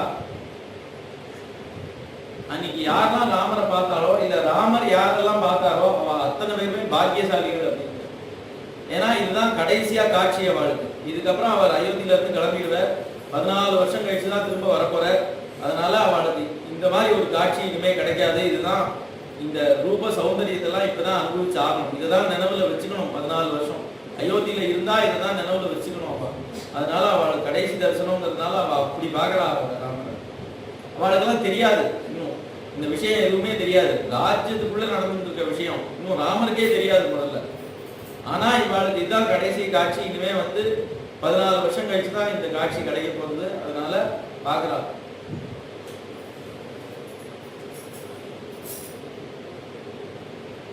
ராமர் அரண்மனைக்கு வந்துட்டார். தசரதர் பார்க்கிறார். தசரதர் ரொம்ப அந்த மாதிரி நிலைமையில இருக்கவே மாட்டார். என்ன ஒரு கஷ்டம் காலம் இருந்தாலும், என்ன ஒரு அசௌக்கியம், சரீர அசௌக்கியம் இருந்தா கூட ராமரை பார்த்தா துள்ளி குதிச்சு எந்திரிச்சு ராமா வான்னு அழைக்கிறாங்க. அப்படிதான் வழக்கமா. இப்ப என்னாச்சு அப்படின்னா ராமரை பார்த்ததுமே ராமா ராமா ராமா அப்படின்னு கீழே விட்டுறாங்க. அவருக்கு அதுதான் ரொம்ப தாங்கவே முடியலையா. எப்ப என்ன பார்த்தா சந்தோஷம் அடைவரோ அதே ராமரை இப்ப பார்த்து கீழே விடுறாரு அப்படின்னா நான் தான் காரணமா அப்படின்னு நினைக்கிறேன். சரீர கஷ்டமா இல்ல மன கஷ்டமா, என்ன கஷ்டம் இருந்தாலும் என்னை பார்த்ததுமே முகமலர்ச்சியோட பேசுவரே, ஏன் இப்படி அப்படின்னு கேட்கிறார். கைகேயை சொல்றா, உன்னாலதான் இப்படி அப்படிங்கிறா. உன்னால ஒரு காரியம் ஆக வேண்டி இருக்கு. அவர் நேர சொல்ல சங்கோச்சப்படுற. நீ பண்றேன்னு சொல்லு, நான் சொல்றேன் அப்படின்னு சொல்றாங்க. இந்த சொற்கள் எதுவுமே ராமருக்கு தாங்கவே இல்லை. அப்பா சொல்ல தயங்குறார் அப்படிங்கிற சொல் தாங்கல. நீ சொல் பண்றேன்னு சொல்லு, அதுக்கப்புறம் நான் சொல்றேன் அப்படின்னு சொல்றதும் தாங்கவே இல்லையா. அகோதிக் நார்கசே தேவி பக்தும் மாமீதுஷம் வசஹ அஹம் கிவதனா ராயயா ராஜ்ஞஹ பதேயம் அபிபாவகே பக்ஷயேயம் விஷம் தீட்டம் மஜ்ஜேயம் அபிஜானவே நியுக்தோ குருணா பித்ரா கிருபேன ஜெயிதேன ச. விஷத்தை குடினாலும் குடிப்பேனே, கடல்ல விழுந்தாலும் விழுவேனே, என்ன தயக்கம் எனக்கு எங்க அப்பாக்கு என்கிட்ட. இப்படி நான் பார்த்ததே இல்லையா அவரை.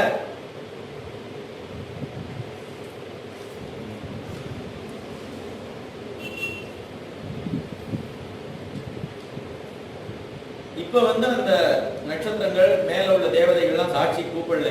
ஏன் அப்படின்னா அதெல்லாம் ராமருக்கு தான் கட்டுப்படும் தெரியுமா அவளுக்கு. இப்ப சத்தியத்தை சாட்சி கூப்பிட்டு பேசுறா. தசரதர் சத்தியம் பண்ணியிருக்காரு அப்படின்னு சொல்லி அதை கூப்பிட்டு இப்ப பேசுறா. ரொம்ப சர்வசாதாரணமா சொல்றா. பரதன் தான் பட்டம் கட்டிக்கணும், நீ 14 வருஷம் சீர ஜடாதரனா காட்டுக்கு போகணும் அப்படின்னு சொல்லி. ஆடி சூழ் உலகமெல்லாம் பரதனே ஆள நீ போய் தாழின் சடைகள் தாங்கி தாங்கரும் தவம் மேற்கொண்டு பூழிவெண் காணம் தண்ணி புண்ணிய துறைகள் நாடி 7 ஆண்டின் வா என்று இயம்பினன் அரசன் என்றாள். சரி, அயோத்தியில தான் பரதன் ஆளட்டும், நான் வேற ஏதாவது தேசத்துல போய் நான் ராஜ்யத்தை பாத்துக்கிறேன் அப்படி இல்லையா. ஆடி சூழ் உலகம் எல்லாம் பரதனே ஆன. பரதன் தான் புறவும் ஆனணும், நீ ராஜ்யத்திலே இருக்கக்கூடாது அப்படிங்கிறா. எந்த ராஜ்யத்திலையும் இருக்கக்கூடாது அப்படிங்கிறா. சரி, பரதனே ஆளட்டும், நான் அவன் கூட ஒத்தாசைக்கு இருக்கேன், ஒரு மந்திரியா இருக்கேன், இல்லைன்னா ஒரு சகாவா இருக்கேன், இல்லைன்னா ராஜ்யத்துல ஏதோ ஒரு கைகரியம் பண்ணி நான் வாட்டு இருக்கேன். இல்ல நீ ராஜ்யத்திலே இருக்கக்கூடாது அப்படிங்கிறா. ஏன்னா தாங்களும் தவம் மேற்கொண்டு பூழிவெண் காணம் தண்ணி அப்படிங்கிறார். நீ அடர்ந்த காட்டுக்கு போய் தேவனேன வனங்கத்வா அப்படின்னு ஒரு காட்டுக்கு போய் அங்க ஸ்திரமா தங்கப்படாதான். ஒரு வனத்துல இருந்து இன்னொரு வனம், இன்னொரு வனத்துல இருந்து இன்னொரு வனம் போயிட்டே இருக்கணும். இப்படியாக வனம் கேட்டுருக்கா. சரி, காட்டுக்கு தானே போகணும், இந்த சரைய நதி இருக்கு, அங்கே ஒரு ஆசிரமம் வச்சுன்னு அங்க இருக்கேனே அப்படி இல்லை. அடர்ந்த காட்டுக்கு சீர ஜடாதரனா போகணுமா. ராஜ்ய சௌக்கியங்கள்லாம் இங்க இருந்து எல்லாத்தையும் எடுத்துன்னு போக கூடாது, அவ்வளோத்தையும் விட்டுட்டு போகணும் அப்படிங்கிறார்.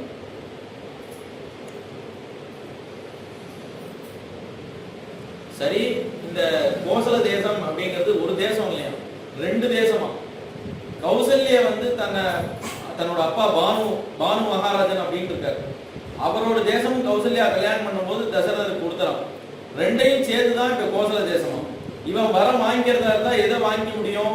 பித்ரார்ஜிதமான சொத்து ஒண்ணு இருக்கே, அது வந்து கிடையாது, நீ காட்டுக்கு போ அப்படின்னு சொல்ல முடியும்.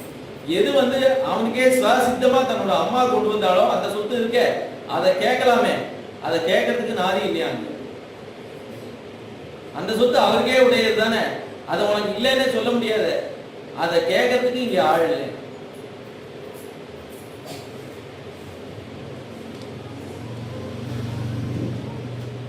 இதெல்லாம் கேட்டுட்டு ராமர் எப்படி இருந்தார் அப்படின்னு அந்த முக அழக வந்து சொல்றார். அந்த தாமரை எவ்வளவு மலர்ந்துருக்குமோ அதை விட ராமரோட முகம் மலர்ந்துருக்கு அப்படின்னு. இந்த விஷயம் கேட்டுட்டு உடனே மனசுல வந்து கஷ்டத்தை வச்சுட்டு முகத்தை மட்டும் அப்படி சௌக்கியமா வச்சுக்கலையாம், மனசும் அவருக்கு சௌக்கியமா இருக்குதான். மனசுல என்ன பிரகாசம் இருக்கோ அதே முகத்திலையும் தெரியறதான். லக்ஷ்மணன் ஒருத்தர் கூட இருந்தாலே ராமருக்கு ஒரு ஹானி வரும்னு அப்படி தெரிஞ்சாலும் கூட அவர் சும்மா இருக்க மாட்டாரு. அவர் உடனே கையில உள்ள வில்லும் கையில எடுத்துருவாரு. ஏன்னா முன்னாடி அந்த பால்யத்திலே வந்து ராமன் வந்து வேட்டையாட போவாராம். தனுர்வித்தியை கத்துனதும் வேட்டையாட போவாராம். வேட்டையாட போனா லக்ஷ்மணன் கூட போடுவார். அவருக்கு வந்து வேட்டையாடுமா அப்படின்னு கேட்டா லக்ஷ்மணனுக்கு வேட்டையாடுறதுல ஒரு நாட்டமும் கிடையாது. ஆனா ராமன் வேட்டையாடுற ஆர்வத்துல என்ன பண்ணுவார், மரங்கள் நடுவுல ஃபாஸ்டா போவாராம். அப்படி போகும்போது ஏதாவது ஒரு கிளையோ இதோ ராமரை தட்டிட போதே அப்படின்னு இவர் முன்னமே பின்னாடி இருந்து அஸ்திரம் போட்டு வரும். அது தட்டாதபடி அதை வீழ்த்திட்டு வரும். அப்ப ராமர் வந்து ரொம்ப கவலையே இல்லாம விளையாட முடியுமா, அதுக்காக ராமர் கூட போவார். இப்ப ராமர் பக்கத்துல தானே இருக்கணும், ஏன்னா வரும்போது 2 பேரும் சேர்த்து தான் கிளம்பி வந்திருக்கா. இப்ப கையை வரம் கேட்கும் போது பக்கத்துல தானே இருக்கணும் அப்படின்னு கேட்டா இந்த ராம கம்பீரத்துல மூழ்கிட்டனா அவர் இருக்கிறதே தெரியலையா. என்ன காட்டுக்கு கிளம்புங்கிறா 14 வருஷம், இவர் சிங்க குட்டியாலும் நான் கிளம்புறேன் உற்சாகமா கிளம்புறத பார்த்தா இது என்ன கம்பீரம், என்ன பிரசன்னதை, என்ன தர்மத்துல என்ன நிஷ்டை, இது என்னது அப்படின்னு அதிலே மூழ்கிட்டாராம். அவர் இல்லைங்கிற மாதிரி இருக்கிறாங்க. என்ன தைரியம், இதை ஏத்துக்கிறதுக்கு என்ன தைரியம் வேணும் அப்படின்னு நினைச்சு பாக்குறான். தனக்கே இருக்கான்னு கேட்டுக்கிறார். பொதுவா தைரியசாலி ரொம்ப வீரத்துல சிறந்தவே தான் வாழலாம். இருந்தாலும் ராமரோட கம்பீரம் அவருக்கு இன்னும் ஆச்சரியமா இருக்கு லக்ஷ்மணருக்கு.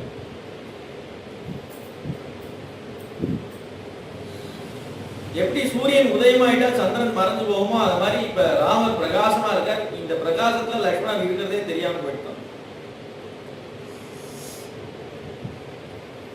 அங்க இருந்து கிளம்பி வர தசரதர் தான் அவருக்கு ரொம்ப கவலை.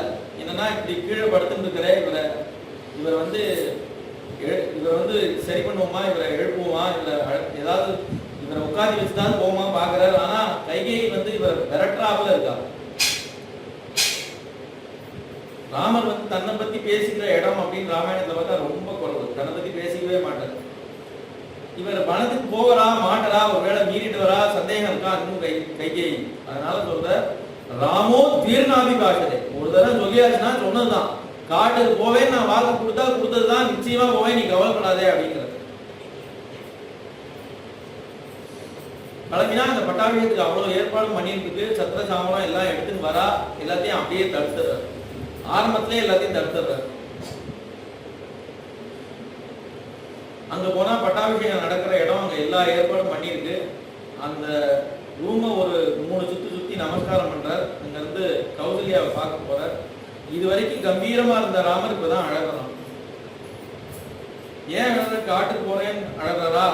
அப்ப வந்து முகத்தை பிரசன்னலையா வச்சுட்டு இப்ப வெளியில வந்ததும் அழகா அப்படின்னு கேட்டா அது இல்லையா.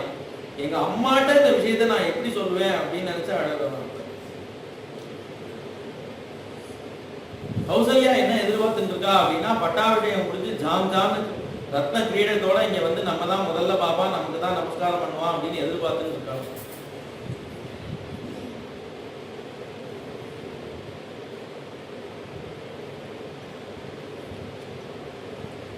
கௌசல்யா அரண்மனைக்கு வர வழியிலே அந்த தர்ம தேவதை பின்னாடியே வரலாம். தர்மத்துக்காக நீ பேர்பட்ட தியாகம் பண்ணணுமாப்பா, நீ வேண்டாம், நீ காட்டுக்கு போகாத, இந்த தர்மத்தை விட்டுடு, இது வேண்டாம் அப்படின்னு சொல்லி தர்மதேவதை கதறான் ராமர்கிட்ட.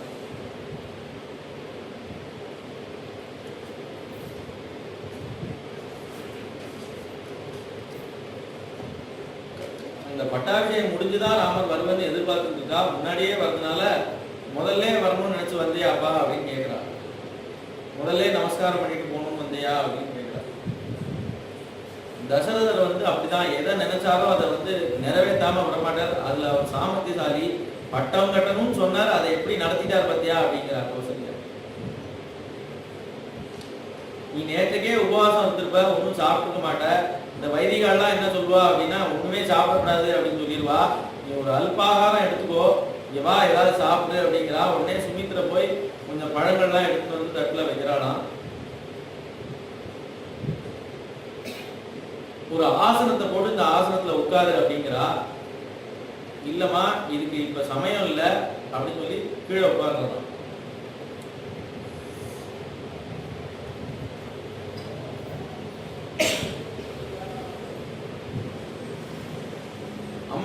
அப்பா ராஜ்யத்தை விவாகம் பண்ணியிருக்காரு, வனராஜ்யத்தை எனக்கு கொடுத்திருக்காரு, இந்த அயோத்தி ராஜ்யத்தை பரதனுக்கு கொடுத்திருக்காரு அப்படின்னு சொல்ற. அவர் விளையாட்டா சொல்றத, ஆனா கௌசல்யக்கு அது தாங்கவே இல்லையா. வேற இருந்த மரமா கீழே விழுந்துட்டாலும் லக்ஷ்மணர் தான் தூக்குறார் கௌசல்ய. இந்த செய்தியை கேட்டுட்டு என் ஹிருதயம் இன்னும் வெடிக்காம இருக்கு. நான் பிரியம் உள்ளவள் தானா ராமட்ட? ஏன் இன்னும் என் உயிர் பிரியாம இருக்கு? இப்படி ஒரு சொல்ல நான் கேட்கணுமா?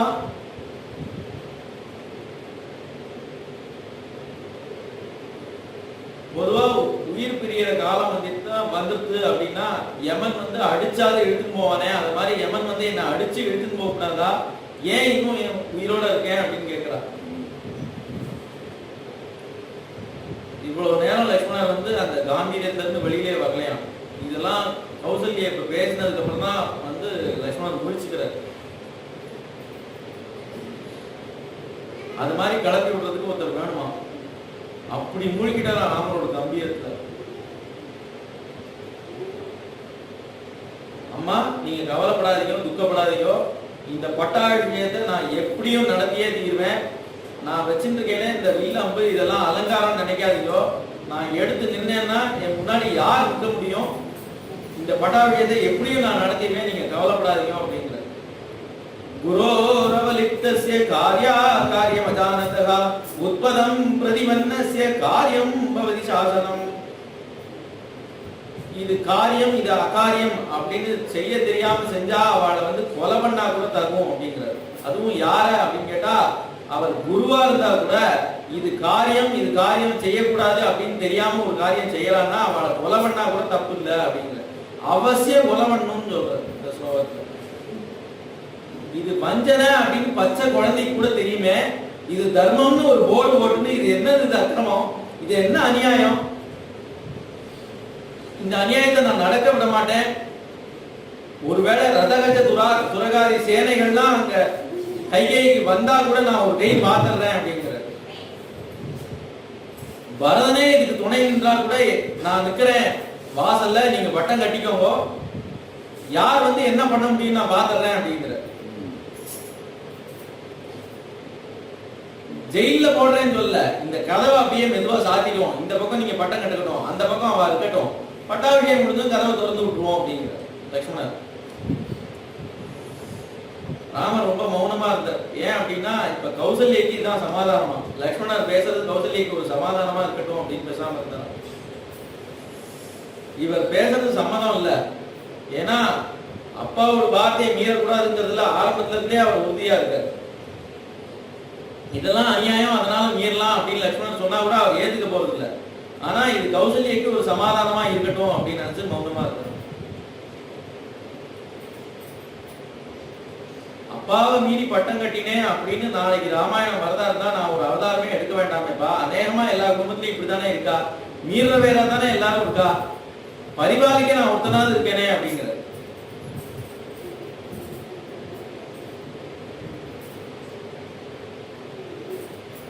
கைகேயி அம்மாவுக்கு என் மேல எவ்வளவு பிரியம்னு உனக்கு தெரியலப்பா. நான் கைகேயி அம்மாட்ட தோஷம் பார்க்கறது இல்ல அப்படிங்கறத விட குணத்தை நான் பாக்குறேன். கைகேயி அம்மாக்கு அப்பேற்பட்ட குணம் இருக்கிறத நான் பாக்குறேன். என்ன அப்படி குணம் அப்படின்னு கேட்டா, தசரதர் வந்து 2 தர்மம் இருந்துதான். என்னன்னு கேட்டா, இந்த கைகேயியை கல்யாணம் பண்ணிக்கும் போது அவ அப்பா வந்து ஒரு சத்தியம் வாங்கிட்டாராம். கைகேயிக்கு பிறக்கிற பிள்ளைக்கு தான் பட்டம் கட்டணும் அப்படின்னு ஒரு சத்தியத்தை வாங்கிட்டாராம். ஆனா குடும்ப தர்மம் என்ன அப்படின்னு கேட்டா, மூத்த பிள்ளைக்கு தான் பட்டம் அப்படிங்கிறது குடும்ப தர்மம் இருக்கு. அப்ப 2 தர்மம் ஒண்ணு. ஒரு தர்ம சங்கடம் அப்படின்னு வந்தா அதுல குருவான தர்மம் எதுவோ அதை எடுத்துட்டு லகுவான தர்மத்தை விட்டுடலாம் அப்படின்னு சாஸ்திரம் சொல்றது.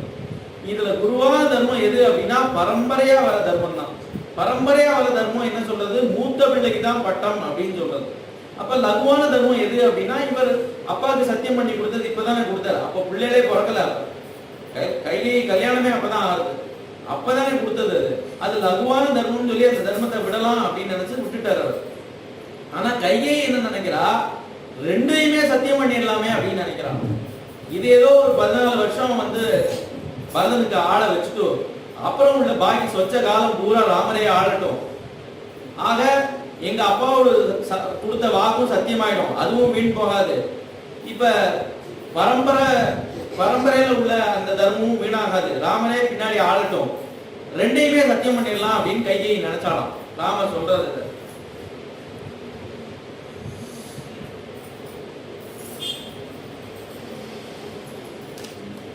லக்ஷ்மணன் சொல்றாரு, தர்மஹி பரமோ லோகே தர்மே சத்யம் பிரதிஷ்டிதம் தர்ம சம்சிதம் ஏதச்ச விதுர்வசனம் உத்தமம். தர்மத்துக்காக தான் ராஜ்யம், தர்மம் அர்த்தம் காமம் மோட்சம். இதுல வந்து தர்மத்தை வச்சுட்டாதான் அர்த்தமும் காமம் இதெல்லாம் பிரயோஜனம். தர்மத்தை எவன் விட்டுட்டானோ அவனுக்கு அர்த்தத்தாலதான் என்ன பிரயோஜனம், காமத்தாலதான் என்ன பிரயோஜனம். அப்ப நான் வந்து தர்மத்தை மீறி இப்ப பட்டம் கட்டிக்கிறதுனால எந்த பிரயோஜனமும் இல்லை அப்படிங்கிறது. லக்ஷ்மணர் எப்பவுமே வந்து மீறி பேசுறவர் குடும்பத்துல. ஆனா என்ன அழகு அப்படின்னா, ராமர் ஒரு வார்த்தை சொல்லிட்டா அதுக்கு மேல பேச மாட்டார். ராமரை மீறி நடந்ததா ராமாயணம் பூரா கிடையாது, அதான் அவரோட அழகு. ராமருக்கு ஒரு ஹானி வந்துடக்கூடாதுங்கிறதுல ரொம்ப உறுதியா இருப்பார், அதனால கொஞ்சம் மீறி பேசுவார். ஆனா ராமர் சொல்லிட்டா அதுக்கப்புறம் மறு பேச்சு கிடையாது. லக்ஷ்மணர் ஒரு வழியா சமாதானப்படுத்துறார்.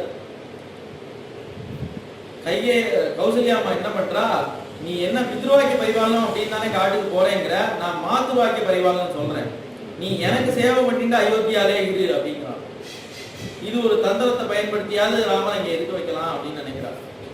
त्वयामयाच वैदेह्या लक्ष्मणेन सुमित्रया पितृनियोगे साधव्यम येष धर्मः सनातनः. நீயோ நானோ சீதையோ லக்ஷ்மணரோ யாருக்கு கட்டுப்படணும் அப்படின்னா தசரதருக்கு தான் கட்டுப்படணும். அவரை மீறி நம்ம யாராவது ஏதாவது செஞ்சோம்னு இருக்கவே கூடாது.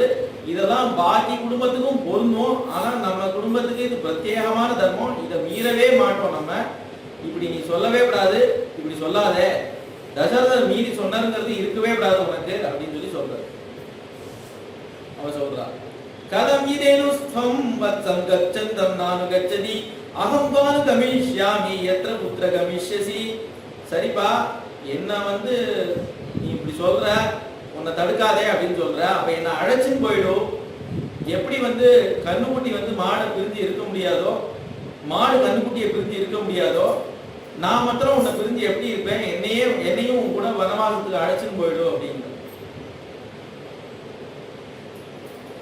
அப்பாவை விட்டு நான் விலகி இருக்கேன், நான் பிரிஞ்சிருக்கேன் அப்படின்னு நீ சொல்லவே கூடாதுமா. உன் ஜென்மால அப்படி ஒரு வார்த்தை வரக்கூடாது, அப்பாவை விட்டு நீ அந்த இடம் நகரக்கூடாது அப்படின்னு சொல்லி கௌசல்யா அம்மா சொல்ற. கௌசல்யா அம்மாவே ஆச்சரியமா பாக்குறா. எங்க அப்படின்னா, ஒரு குடும்பத்துல குழந்தைகள்லாம் வந்து தர்மத்தை மீறிடுவா, பெரியவாள்லாம் வந்து இதை கண்டிச்சு தர்மத்தை வாழ வைப்பா, அதுதான் எல்லா குடும்பத்திலையும் வழக்கம். இங்க என்ன அப்படின்னு பார்த்தா, பெரியவர்கள்லாம் தர்மத்தை மீறிடுவா போல இருக்கு. ராமர் அத்தனை பேரையும் தர்மத்தை வைக்கிறார், அவளுக்கு ஆறுதல் சொல்லிட்டு இருக்கார். யாருக்கு ஆறுதல் இப்ப தேவை அப்படின்னா, வனவாசத்துக்கு போற ராமருக்கு இப்ப தேவை இல்லையா, இவாளெல்லாம் சமாதானப்படுத்துறதுதான் இப்ப ராமருக்கு கடமையாயிடலாம். அப்படி இருக்கு நிலைமைன்னு ஆச்சரியப்படுறா கௌசல்யா. அதனால சொல்றா, எம் பாலேசி தர்மம் துவம் நித்யாஜ நியமேனஜ சபை ராகவ சாகுல தர்மஸ்துவாம் அபிரக்ஷது. இது இக்ஷ்வாகு வம்சம் எப்பேற்பட்ட வம்சம், உலக புகழ் பெற்றது. இந்த வம்சத்துல ஒரு ராஜ்யம், அந்த ராஜ்யம் உன்னை காப்பாத்தல, அது கைவிட்டுடுத்து. பித்ரார்ஜிதமான சொத்து அதுவும் உன்னை கைவிடுத்து. நீ எந்த தர்மத்துல உயிரா நினைச்சுன்னு அதை விட மாட்டேன்னு இருக்கியோ அந்த தர்மம் உன்னை ரட்சிக்கட்டும் அப்படின்னு ஆசீர்வாதம் பண்றான். உன்னை அப்பாவும் காப்பாத்தல, அம்மாவும் காப்பாத்தல, இந்த ராஜ்யமும் காப்பாத்தல, இந்த தர்மம் தான் உன்னை காப்பாற்றும் அப்படின்னு சொல்லி சொல்றான். மங்கள வாக்கியம் சொல்லி அனுப்புறா. ஏன்னா யாருமே வெளியில போறா அப்படின்னா அவளை கோவப்பட்டு திட்டி எல்லாம் அனுப்பக்கூடாது, அவளை சந்தோஷமா அனுப்பணும். அப்பதான் போற காரியத்துல ஜெயம் கிடைக்கும். அப்படிங்கிறதுனால மங்கள ஸ்லோகம் சொல்லி அனுப்புறாளாம். என் மங்களம் சகஸ்ரக்ஷே சர்வ தேவ நமக்ருதே விருத்ர நாசே சம்பவ தத்தே பவது மங்களம். என் மங்களம் சுபர்ணஸ்ய வினதா அகல்பயத் புரா அமிர்தம் பிரார்த்தயானஸ்ய தத்தே பவது மங்களம். தான் தன் விக்ரமான் பிரக்ரமதோ விஷ்ணோர் அமித தேஜஸா யதாசி மங்களம் பிராதா தத்தே பவது மங்களம்.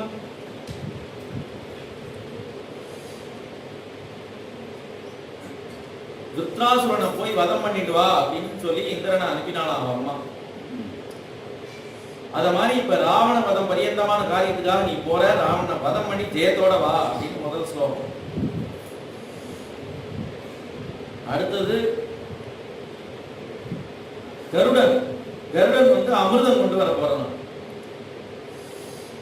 அமிர்தத்தை கொண்டு வர போய் கொண்டே வந்துட்ட. அத மாதிரி இப்ப நான் அடிமையா மாட்டிட்டு இருக்கேன், என்னை மீட்கிறதுக்கு நீ வா அப்படின்னு சொல்லி அனுப்புறான். கருடன் வந்து அந்த அமிர்தத்தை கொண்டு வந்து தன்னோட அம்மாவை மீட்கிறான். ஏன்னா தன்னோட அம்மாவை அடிமைப்படுத்தி வச்சிருந்தான் சித்தி. ஏதோ ஒரு பொய்யா ஒரு காரணத்தை காட்டி அடிமைப்படுத்தி வச்சிருந்தா அதை கருடன் தான் வந்து அமிர்தத்தை கொண்டு வந்து மீட்கிறார். அத மாதிரி உங்க அம்மா இப்ப மாட்டிட்டு இருக்காப்பா, உங்க அம்மாவை நீ மீட்டுரு அப்படின்னு சொல்லி. ஏன்னா இங்க கௌசல்யாக்கு எந்த மதிப்பும் கிடையாது, கைகேயிக்கு தான் எல்லாம், அவர் ராஜ்யம் தான் நடக்குது. அதனாலதான் இப்ப காட்டுக்கு தைரியமா அனுப்ப முடியாது அவளால. அது மாதிரி நான் மாட்டிட்டு இருக்கேன், என்னை வந்து மீட்டுரு அப்படின்னு சொல்லி சொல்றார். மூணாவது மங்களம் என்ன கேட்டா வாமன பகவான். அவர் வந்து ஏதோ குட்ட பிரம்மச்சாரி தான், அப்படிதான் கிளம்பி போனார். என்ன சாதிச்சிட முடியும் அப்படின்னு தான் நினைக்கிறா. ஆனா போய் அந்த சாமான கழட்டின்னு வந்துட்டார்.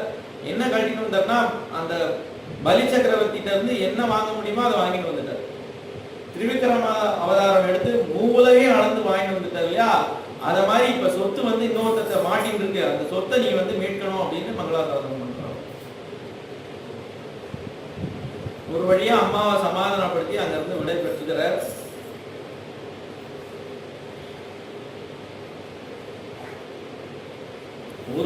ஒரு விஷயம் அவர் வந்து சமாளிச்சுட்டார். இப்ப அடுத்த பெரிய விஷயம் இன்னும் இருக்கு. சீதையிட்ட போய் இந்த விஷயத்த சொல்லணும். அம்மாவாவது கொஞ்சம் அனுபவம் உள்ளவ, இதெல்லாம் சகிச்சுப்பா, இவ்வளவும் தர்மத்தை சொன்னா புரிஞ்சுப்பா, தன்னோட குடும்பத்துல உள்ளவ, தன் குடும்பத்தோட பெருமையெல்லாம் தெரியும். ஆனா சீதாதேவி இன்னொரு குடும்பத்துல இருந்து வந்திருக்கா. அவ என்ன நினைச்சிடப்படாது அப்படின்னா தசரதர் வந்து கைகைக்கு வசமாயிட்டார், அதனால இப்ப காட்டுக்கு அனுப்பிட்டார், இப்படிப்பட்ட அநியாயம் நடத்திட்டாரே அப்படின்னு அப்பாவை நினைச்சிடப்படாது, அம்மாவை கைகேயி அம்மாவை தப்பா நினைச்சிடக்கூடாது அப்படின்னு தான் நினைக்கிறதாம். ஆனா அவருக்கு வந்து ஜனகர் சொன்ன வார்த்தை ஞாபகத்துக்கு வந்து சகதர்ம சரித்தவ அப்படின்னு கல்யாணம் பண்ணி கொடுக்கும்போது சொன்னாரே, அது ஞாபகத்துக்கு வரலாம். அந்த தைரியத்துல வரலாம். சீதாதேவியை பார்க்க வர ரொம்ப சந்தோஷமா வரவேற்கிறார் ராமரை. இத ஆரம்பிக்கும் போதே அவளுக்கு என்ன பெருமை கொடுக்கணுமோ அதெல்லாம் கொடுத்து ஆரம்பிக்கிறார். ஏன்னா ரொம்ப கடினமான விஷயத்த சொல்ல போற, அதுக்கு அவளை தயார்படுத்துறதாம். குலே மகதி சம்பூதே தர்மஜ்ஞே தர்மச்சாரிணி சுனு ஜானகி ஏநேதம் கிரமேணா வியாகதம் மம. உத்தம குலத்தை பிறந்தவள் நீ, தர்மம் தெரிஞ்சவள் நீ, தர்மப்படி நடக்கிறவள் நீ, ஏன்னா தர்மத்தை காட்ட வந்தவள் நீ.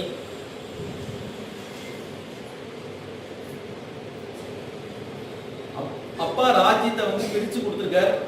ஒரு ராஜ்யம் மனராஜ்யம், அதை என்ன எடுத்துக்க சொல்லியிருக்கார்.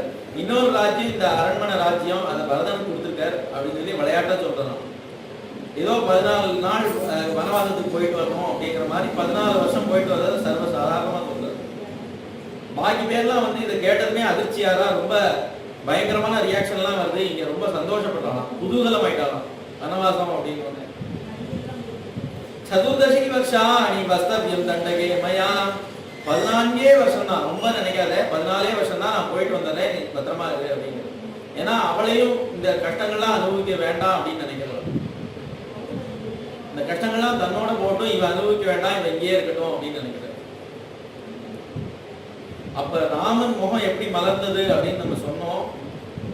அந்த தாமரையோட முகத்தை அழக வென்றுத்து அவரோட முகம், ராமனோட முகம் அப்படின்னு சொன்னோம். இங்க ராமனோட முகத்தையே வென்றுதான் சீதையோட அந்த பிரகாசமான இப்ப சந்தோஷம் குதூகலத்தோட இருக்காளே அந்த முகம் அப்படி இருந்துதான். ஆகா வனவாசமா, நான் கிளம்பியாச்சே, இதோ தயாரா இருக்கேன், எப்ப கிளம்பணும், நானும் தயார், வாங்க போலாம் அப்படின்னு கிளம்புறாள் வனவாசத்துக்கு. எனக்கு சின்ன வயசுலேயே தெரியுமே, ஜாதகம் படிக்கும் போதே சொன்னாலே உனக்கு வனவாசம் போற யோகம் இருக்கு, கண்டிப்பா வனவாசம் உண்டு, உன்னோட ஜாதகத்துல இருக்கு அப்படின்னு சொன்னாலே அது சத்தியமா இருக்கு, அதனால நம்ம போலாம் கிளம்பலாம் அப்படிங்கிறான். இவருக்கு ஒண்ணுமே புரியல, என்னடா இவ அதிர்ச்சியாவா இவளை சமாதானம் படுத்தணும்னு பார்த்தா இது வேற விதமா போறது, இது எங்க போறது தெரியலையே அப்படின்னு நினைக்கிறார். ஏதோ பக்கத்துல தோட்டத்துக்கு போறோம்னு நினைச்சியாமா, இது கடுமையான பயங்கரமான காடு, சிங்கம் புலி கரடி இதெல்லாம் இருக்கும், மிருகங்கள்லாம் இருக்கக்கூடிய காடு, ராட்சசாலாம் இருப்பா, உனக்கு பயமா இல்லையா, நீ எங்க வரேங்கிற, தெரிஞ்சுதான் சொல்றியா அப்படின்னு கேட்கிற. உன்னோட கோமளமான சரணம் இந்த அரண்மனையில் இருக்கிறதானே தகுதி உடையது, அங்க காட்டுல கல்லு முள்ளும் இருக்குமே, அங்க நீ எப்படி நடப்ப, உன்னால எப்படி முடியும் அப்படின்னு கேட்கிற.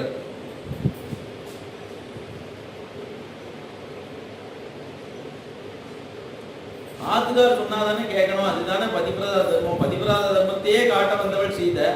அப்ப இப்ப ஆத்துக்காரர் மீறலாமா அப்படின்னு கேட்டா அதுக்கு சொல்றா, விமர்சேன சுதம் வீர சத்யவந்தம் அனுப்ரதாம் சாவித்ரீவ மாம் வித்தி துவமாத்மவசவர்த்தினீம். சத்யவான் சாவித்ரியோட கதையை எடுக்கிறான்.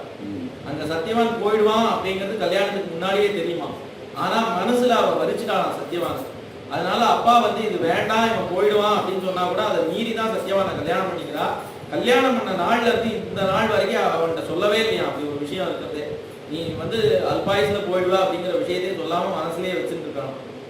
அப்ப அந்த நாள் சரியான நாள் வந்துட்டான், அன்னைக்குதான் போறன்னு அவளுக்கு தெரியும். அவ கூட கிளம்புறாளாம்.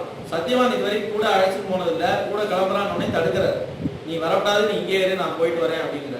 ஆனா மீறி தான் கிளம்புறாளாம்.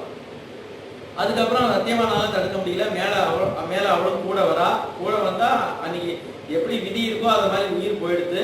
ஆனா யமன்கிட்ட போய் போராடி அந்த சத்தியவான மீட்டுண்டே வந்துட்டாளாம். அந்த அந்த விற்த்தாந்தத்தை இப்ப எடுத்து காட்டலாம்.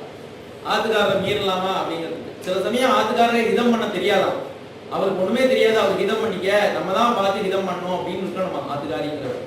சரி அவர் தான் காட்டுக்கு போறேங்கிற போட்டுமே அப்படின்னு விடப்படாதான், நம்ம எழுந்து நாமும் கூட போய் அவருக்கு என்ன கைங்கரியம் பண்ணுமோ அங்கேயும் பண்ணி அவரை சௌக்கியமா பார்த்துக்கணுமா.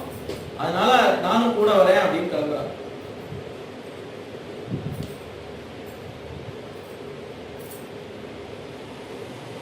न पिता न आत्मजो नात्मा न माता न सखी जनः इह प्रेत्य जनारीणां पतिरेको गतिः सदा शुद्धात्मन् प्रेम भावाति भविष्यामि विकल्मषा भक्तारमनुगच्छन्ति भक्ताहि मम दैवतं भक्तां पतिव्रतां दीनां मां समां सुखदुःखयोः नेतुमर्गतिकावुत्त समान सुखदुःखिनी. மூன்று காரணம் இங்க சொல்றா. ஒரு ஸ்திரீ, அதுவும் பதிவிரத, அதிலும் பக்த, அதனால நீங்க விட்டுட்டு போகாது, உங்களை விட்டு ஒரு க்ஷணம் கூட நான் பிரிஞ்சிருக்க முடியாது. என்ன சுகமா இருக்கிற காலத்துல மட்டும் கூட கஷ்டப்படுற காலத்துல விட்டுட்டு போறது பத்திக்கு அழகா அப்படின்னு கேட்கிறார். கஷ்டப்படுற காலத்துல இன்னும் முக்கியமா கூட இருக்கணும் அப்படிங்கிற. சுகம் துக்கம் இதெல்லாம் சமம்னு தானே இப்ப நீ காட்டு கிளம்புற, உங்க சரணத்தை தானே நானும் ஆசிரியிருக்கேன், அப்ப எனக்கும் அதெல்லாம் சமம் தானே, என்னை எப்படி நீ விட்டுட்டு போவ அப்படின்னு சொல்லி கேட்கிறார்.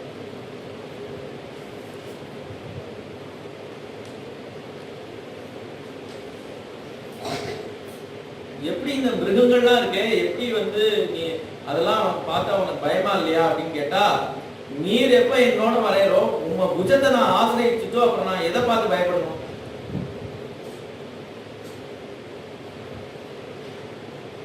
என்ன தொட்டுட முடியுமா அதால? ஆனாலும் அந்த மிருகங்கள்லாம் நம்ம வர அழக பார்த்து ரசிச்சு நிற்குமே தவிர அந்த கோரமான மிருகங்கள் கூட நம்மள ஒண்ணும் பண்ணாது அப்படிங்கிறார். பிரணயாச அபிமானாச பரிசிக்ஷேப ராகவம்.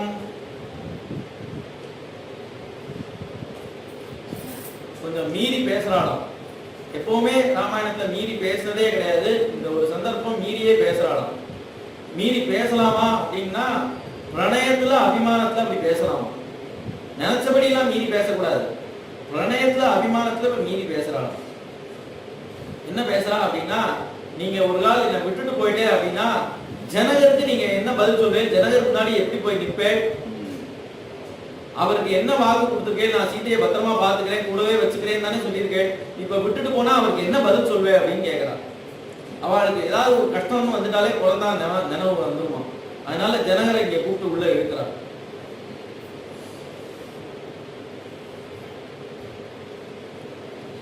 என்னெல்லாமோ சொல்லி பார்த்தாரு, அது ஒன்றும் நடக்கல. காடு ரொம்ப பயங்கரமானது, ராட்சதாலாம் இருப்பா, என்னெல்லாமோ சொல்றாரு. அவ விடுறதா இல்ல, நான் ஒரு க்ஷணம் கூட உங்களை விட்டு பிரிஞ்சிருக்க மாட்டேன், நீங்க காட்டுக்கு தான் போங்க இல்ல நரகத்துக்கு தான் போங்க, நான் உங்க கூட தான் வருவேன் அப்படின்னு அடம் பண்றாளாம். இனிமே இவளை விட்டுட்டு போக முடியாது அப்படின்னு புரிஞ்சுட்டவர் சொல்றாரு. நான் அப்படிதான் சொல்லுவேன், வேண்டாம் வேண்டாம் தான் சொல்லுவேன், நீ வரேன்னு தான் சொல்லணும், அந்த அந்த பிடிவாதம் பண்ணி நீ தான் வரணும், நானே உன்னை கூப்பிட்டா நான் சொன்னதுனால வந்தேன்னு ஆயிடக்கூடாது அப்படின்னு பேசுறான் அழகா. இவ்வளவு நாள் சொன்னது அவருக்கு தெரியும், சீதை தன் கூட தான் வரணும்னு அவருக்கும் தெரியும். ஆனா அது அவ வாயால சொல்லணுமா, அதுக்காக இவ்வளவும் பேசிட்டு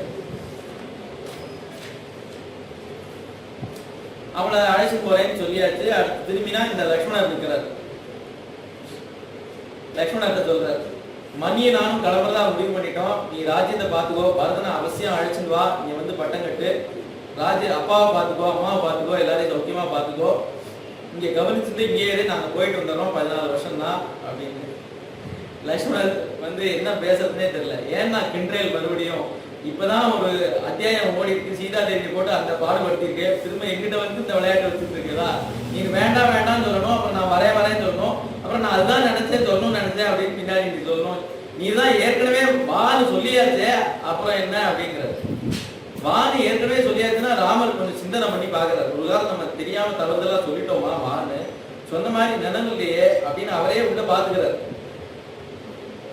இல்லையேப்பா, நான் ஒன்னும் அப்படி சொன்னதா நினைவு இல்லையே, நீ என்ன சொன்னேங்கிற, என்ன சொல்ற, ஏன்னா சத்தியத்தை தான் பேசுவாளாம்பா, அப்ப சொன்னா அது சத்தியமா இருக்கணும் இல்லையா.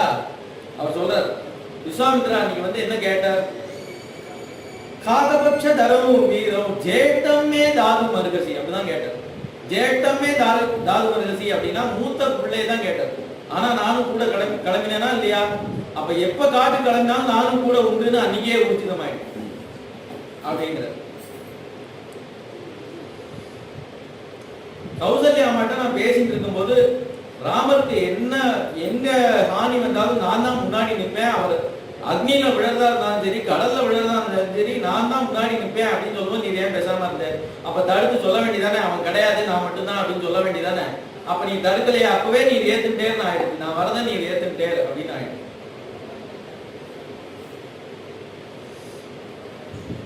இதுக்கு மேல ஒண்ணு சொல்றாரு, भ्रातृपुत्र समो चापि द्रष्टव्यो च विशेषतः त्वया भरत शत्रुघ्नो प्राणैः प्रियतरो मम.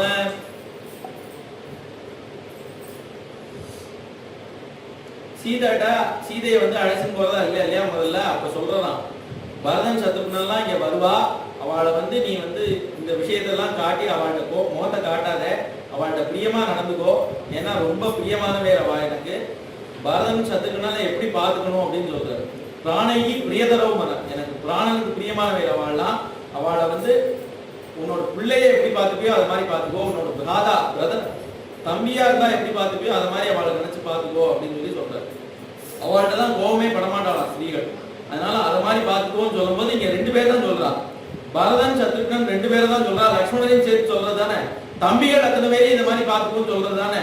அங்க மெனக்கிட்ட லக்ஷ்மணரை விட்டுட்டு தான் அந்த ஸ்லோகம் சொல்றோம். அப்பவே என்னாச்சுன்னா லக்ஷ்மணரை தன்னோட அழைச்சிட்டு போறதா தீர்மானம் பண்ணியாச்சு அப்படின்னு சொல்றாரு. இதெல்லாம் எடுத்துக்காட்டி சொல்றாரு. அப்பதான் ராமருக்கு சரி ஒத்துக்கிறாரு, இதுக்கு மேல இவனை விட்டுட்டு போக முடியாது அப்படின்னு அவன் பேசுறான், அதனால லக்ஷ்மணனே அழைச்சிட்டு போவான்னு சொல்லி முடிவு பண்றாரு.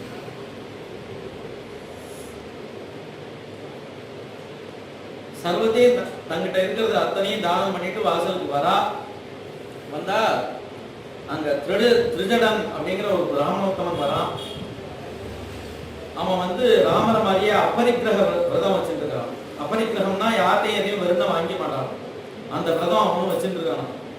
அதனால இவருக்கு ஏதாவது கொடுக்கணும்னா எப்படி கொடுக்கணும் அப்படின்னா சன்மானமா தான் கொடுக்கணுமா. ஏதாவது ஒரு காரியம் பண்ண சொல்லி அதுக்கு சன்மானமா ஏதாவது கொடுத்தா வாங்கி போறாங்க, தானமா எதையும் வாங்கிக்க மாட்டாங்க.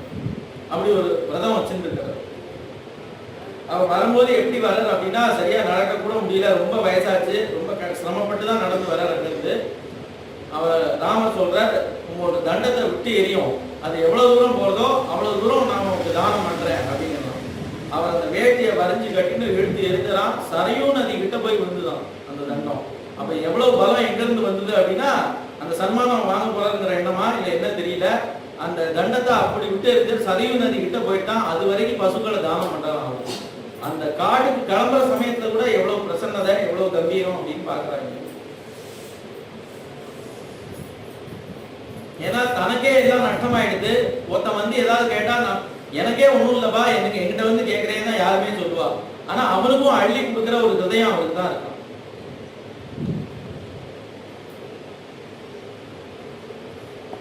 அங்க அம்மாட்ட சொல்லும் போதே நான் விடையும் கொண்டேன்னு சொல்லிடுறாரு. ஏற்கனவே அம்மாட்ட இருந்து போகும்போதே நான் காட்டுக்கு போயாச்சுன்னே நீ தீர்மானிச்சுக்கோ அப்படின்னே சொல்லிடுறாரு. இப்ப தசரதரை பார்க்க திரும்பவும் வரார். ஏன் வராரு அப்படின்னா தான் மட்டும் கிளம்பல, சீதையும் கூட கிளம்புறா, லட்சுமணனும் என்னோட வரார் அப்படின்னு சொல்றதுக்காக இங்க வரலாம்.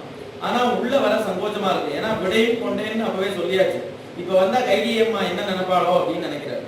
உள்ள வரலாமான்னு கேட்கிறார். எந்த அரண்மனையில சின்ன குழந்தையில இருந்து விளையாடிட்டு அவர் இஷ்டத்துக்கு போய் விளையாடிட்டு தரோம் அந்த அரண்மனைக்குள்ள இப்ப வரவா அப்படின்னு கேட்கிறார். சுமந்திரர் கூப்பிட்டு தசரதர் அவர் வந்து பேசவே முடியல, ரொம்ப சிரம திசையில இருக்கிற தசரதர் பேசவே முடியல அவருக்கு. அந்த நிலைமையில ராமரை உள்ள வர சொல்ல அப்படிங்கிற சுமந்திரர்.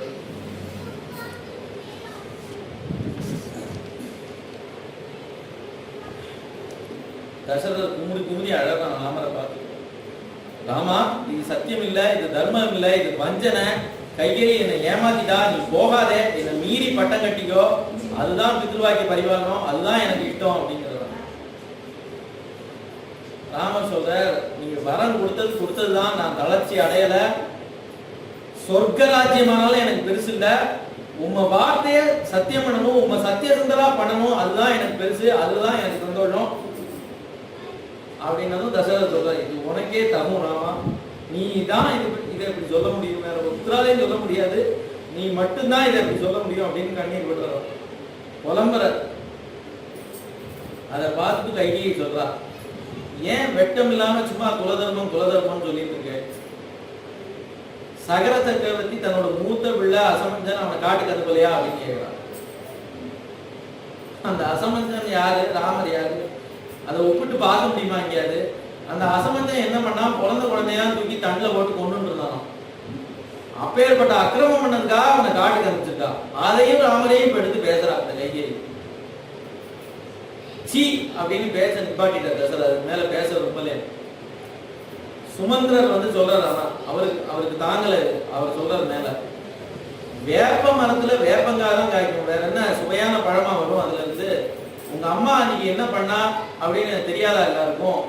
அன்னைக்கு கேகே ராஜன் வந்து அவருக்கு வந்து இந்த சின்ன சின்ன பிராணிகள் பேசுற சத்தம்லாம் அவர் கேட்கிற ஒரு வரம் ரிஷி கொடுத்துருக்கிறான். அந்த ரிஷியே என்ன சொல்லியிருக்காரு, இதை வந்து வேற யார்ட்டையும் சொல்லக்கூடாது, சொன்னா தலை வெடிச்சிடும் அப்படின்னு சொல்லியிருக்கிறான்.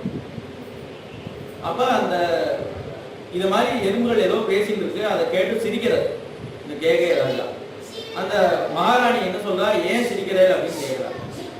இல்ல இந்த மாதிரி எறும்புகள் பேசிட்டு இருக்கு, அதை கேட்டு சிரிச்சேன், அது என்னன்னு எனக்கு சொல்லுங்கோ அப்படின்னு.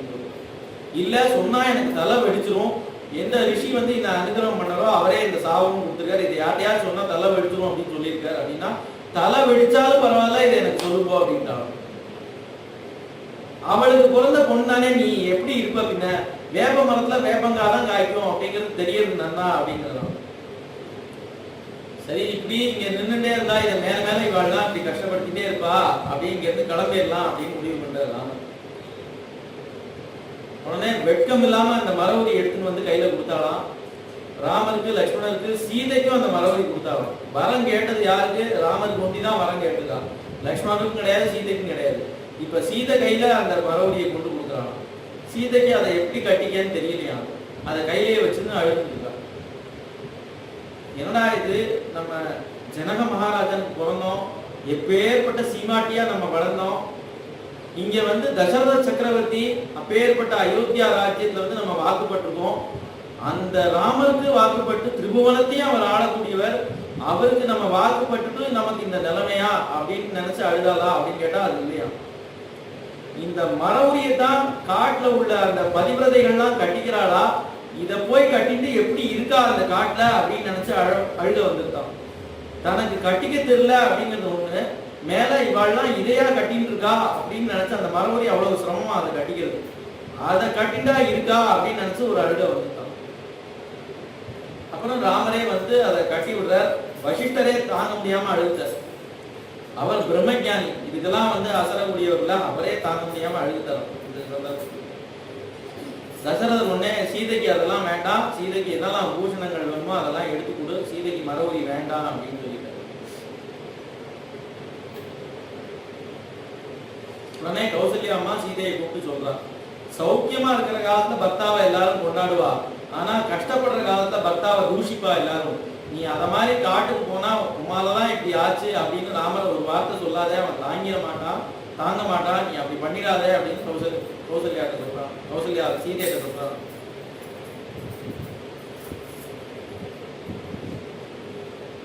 எங்காவது அப்படி ஒரு பாடம் எனக்கு இல்லையேம்மா, நான் இங்க அயோத்திக்கு வாக்கப்பட்டு வந்தேன், நீங்க என்ன பண்ணிட்டு இருக்கேன் அதைத்தானே நானும் பாடமா எடுத்துப்பேன், நீங்க இப்ப இந்த நிலைமையில கூட என்ன பண்ணிட்டு இருக்கேன் அப்படின்னு நான் பாக்குறேன்.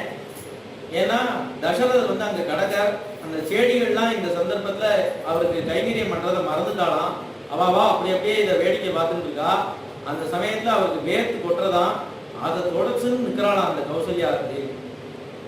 இந்த சமயத்துல ராமருக்கு ஏதாவது ஒரு வனவாசம் அனுப்புற யார எப்படி வனவாசம் அனுப்பலாம் அப்படின்னு நியாயத்தை சொல்லுங்க அப்படின்னு சொல்லி கேட்கலையா. இல்ல என்னோட ராஜ்யம் நான் கொண்டு வந்திருக்கேன் அதையாவது ராமர் கொடுங்க அப்படின்னு கேட்கலையா. அந்த நியாயம் எதையுமே பேசாம தசரதருக்கு கைங்கரியம் பண்ணிட்டு இருக்காளா இந்த சந்தர்ப்பத்தை கூட. அப்ப உங்க பாடம் தான் எனக்கு வரும், நான் எப்படிமா அப்படி நடந்துப்பேன் அப்படின்னு சொன்னா கௌசல்யாக்கு ரொம்ப சந்தோஷமாயிட்டான். அவளை கட்டி பிடிச்சிட்டா, நெத்தியில முட்டு ரொம்ப சந்தோஷமா, நீ போயிட்டு வா அப்படின்னு சொல்லி அனுப்பி வைக்கிறான்.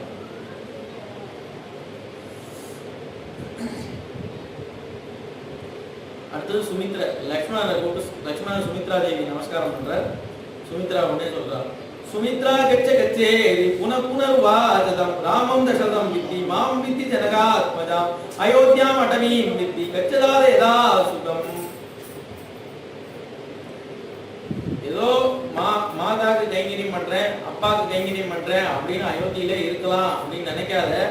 உனக்கு அப்பா அம்மா தெய்வம் எல்லாமே ராமர் தான், அவர் பின்னாடி போ, நான் உன்னை பெத்ததே அதுக்காக தான், அவர் பின்னாடி போ அப்படிங்கிறார் லக்ஷ்மணர்.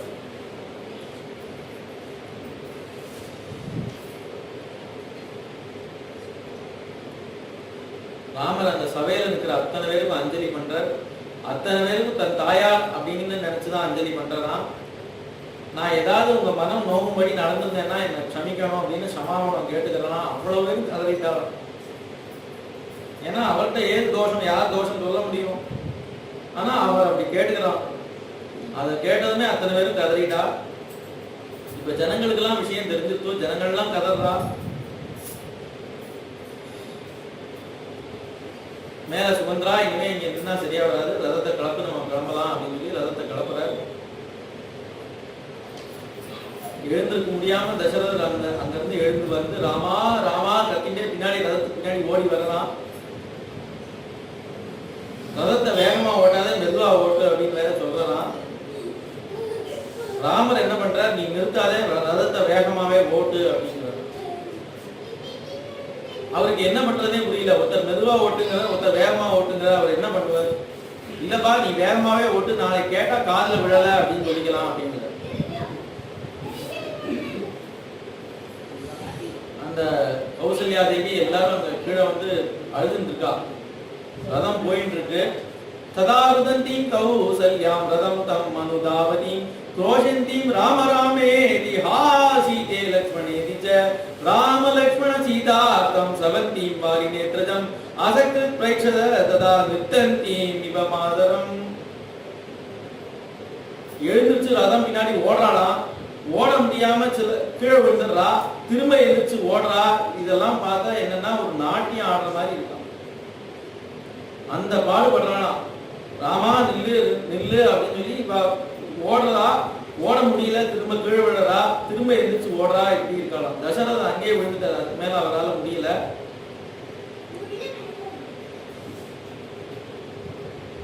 ராமர் எப்படி ஆசைப்பட்டார் அப்பா வேணும் அப்படிங்கறது நம்ம பாலகாண்டத்திலே பார்த்தோம்.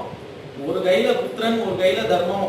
எனக்கு தர்மம் தான் வேணும், நீ காட்டுக்கு போ அப்படிங்கிற அப்பா தான் வேணும்னு நினைச்சார். அதே மாதிரி இன்னைக்கு தர்மத்தை விடலையா, தர்மம் தான் வேணும் ராமா நீ காட்டுக்கு போன்னு பார்த்துட்டு இருக்கிறான்.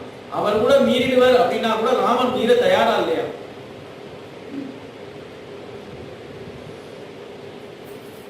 மேல ரதம் போறது, எதிர்த்தாப்புல வைதிகள்லாம் வரா.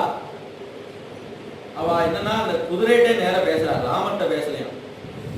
கோபோ ஜாத்யாக துரங்கமாக நிபத்தத்துவம்னு கந்தவியம் இதா பவத பர்த்தனி அப்படிங்கிறா. ஏ குதிரைகளே நில்லுங்கள், ராமருக்கு எப்பவுமே நீங்க ஹிதத்தா தான் செய்யணும். ராமரை இப்படி வனவாசத்துக்கு அழைச்சிட்டு போறீங்களே, இப்படி போகாதீங்கோ. எப்பவுமே ராமர் வந்து பட்டாபிஷேகத்துக்கு கிளம்பும் போது தான் நீங்க தயாரா இப்படி போகணும். இது மாதிரி வனவாசத்துக்கு நீங்க அழைச்சிட்டு போக கூடாது, நில்லுங்கோ அப்படின்னு நின்றுதான் அந்த குதிரை.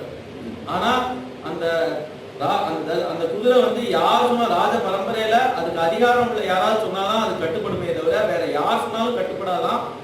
ஆனா தசரதன் என்ன சொல்லியிருக்கான் அப்படின்னா, வைதிகால் உட்பட மரியாதை கொடுக்கணும், அந்த குதிரைகளுக்கு கூட பழகி வச்சிருக்காங்க. அதனால இந்த வைதிகால் வந்து சொல்றதுனால அது கட்டுப்படுறதான். ராமர் என்ன பண்றாரு அப்படின்னு பார்த்தா, இவாளை மீறி போகலையாம். ராமர் சொன்னா அந்த குதிரை கிளம்பிடும், ஆனா அப்படி மீறி போகலையாம். ரதத்துல இருந்து கீழே இறங்கிட்டான். ரதத்துல இருந்து கீழே இறங்கி நடக்க ஆரம்பிச்சிடான். அதுக்காக அவ சொன்னதை ஏத்துக்கவும் இல்லை, அதுக்கு மீறியும் நடக்கல. இது ஒரு சாமர்த்தியம் ராமருக்கு. தன் காரியத்தை விட்டு கொடுக்காம அடுத்த வேலையை கஷ்டப்படுத்தாம நடத்துக்கிறதுங்கிறது ஒரு தனி சாமர்த்தியம். அவ என்ன சொல்றா, நாங்க பரவாயில்ல, எங்கிட்ட சொத்து சுகம் எதுவும் கிடையாது, உன் பின்னாடி நாங்க வந்துருவோம், அது பெரிய விஷயம் இல்ல. ஆனா இந்த ஜனங்களை பாரு, அவ குழந்தை குட்டி சொத்து சுகம் எல்லாத்தையும் விட்டுட்டு உன் பின்னாடி வராளே, இவாளை நினைச்சு பாரு, இவாளை விட்டு நீ போகலாமா அப்படின்னு பிரேமையை எடுத்து காட்டுறா. ஜனங்களை விடு, இந்த பசு பட்சி மரங்கள் இதெல்லாம் பாரு, உங்கூடே கிளம்பி வந்துடும் போல இருக்கு, இதெல்லாம் இன்னைக்கு எப்படி இருக்கு பாரு, எவ்வளவு சோகமா காட்சி அளிக்கிறது பாரு, நீ போறது யாருக்குமே தாங்கல, இப்படி விட்டுட்டு போலாமா அப்படின்னு கேட்கிறா. ராமருக்கு இந்த பிரேமையெல்லாம் தெரியாதா அப்படின்னு கேட்டா, அந்த பிரேமையெல்லாம் உள்ள வச்சுட்டு இருக்கிறான்.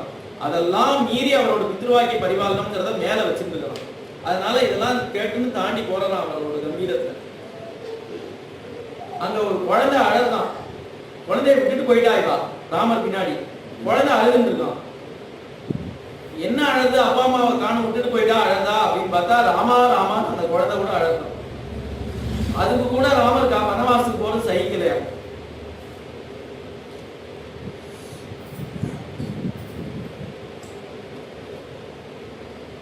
மேல அங்க தமசா நதி, அந்த கங்கை, அந்த தமசா நதி ஓடுறது, அது எப்படின்னா ராமரை தடுத்துரும் அப்படிங்கிறாப்புல ஓடு, தடுத்துடக்கூடாதா அப்படின்னு நினைக்கிறா. ஆனா அவர் எதையுமே தடுக்க முடியாது அப்படிங்கிறாப்புல போயிட்டு இருக்கார். அந்த தமசா நதியில தங்குறார். ஜனங்களும் அங்கேயே தங்குறா, ராமரை விட தயாரா இல்ல. இவர் 14 வருஷம் காட்டுக்கு போனா நாங்களும் அவரோட கிளம்புவோம் அப்படின்னு ஜனங்கள்லாம் தயாரா இருக்கா. அங்க பார்த்தா தன்னோட ஆத்துக்காரி யார், தன்னோட ஆத்துக்காரி எங்க இருக்கா, தன்னோட குழந்தைகள் எங்க இருக்கு அப்படின்னு யாருக்குமே தெரியல. அவாவா அப்படி அப்படியே அந்தந்த இடத்த அப்படியே இருக்காங்க. இங்க ஒரு சயம் ராமருக்கு. அந்த தமசானையிலே இன்னைக்கு தங்குறா. மேல நாளைக்கு ஜானகி காந்த ஸ்மரணம் ஆஞ்சநேய சுவாமினஹ பிரேமிகேந்திர சத்குருநாத் மகாராஜ் கி. ஹரே ராம ராம ராம ஹரே ஹரே, ஹரே கிருஷ்ண கிருஷ்ண கிருஷ்ண ஹரே ஹரே, ஹரே ராம ராம ராம ஹரே ஹரே, ஹரே கிருஷ்ண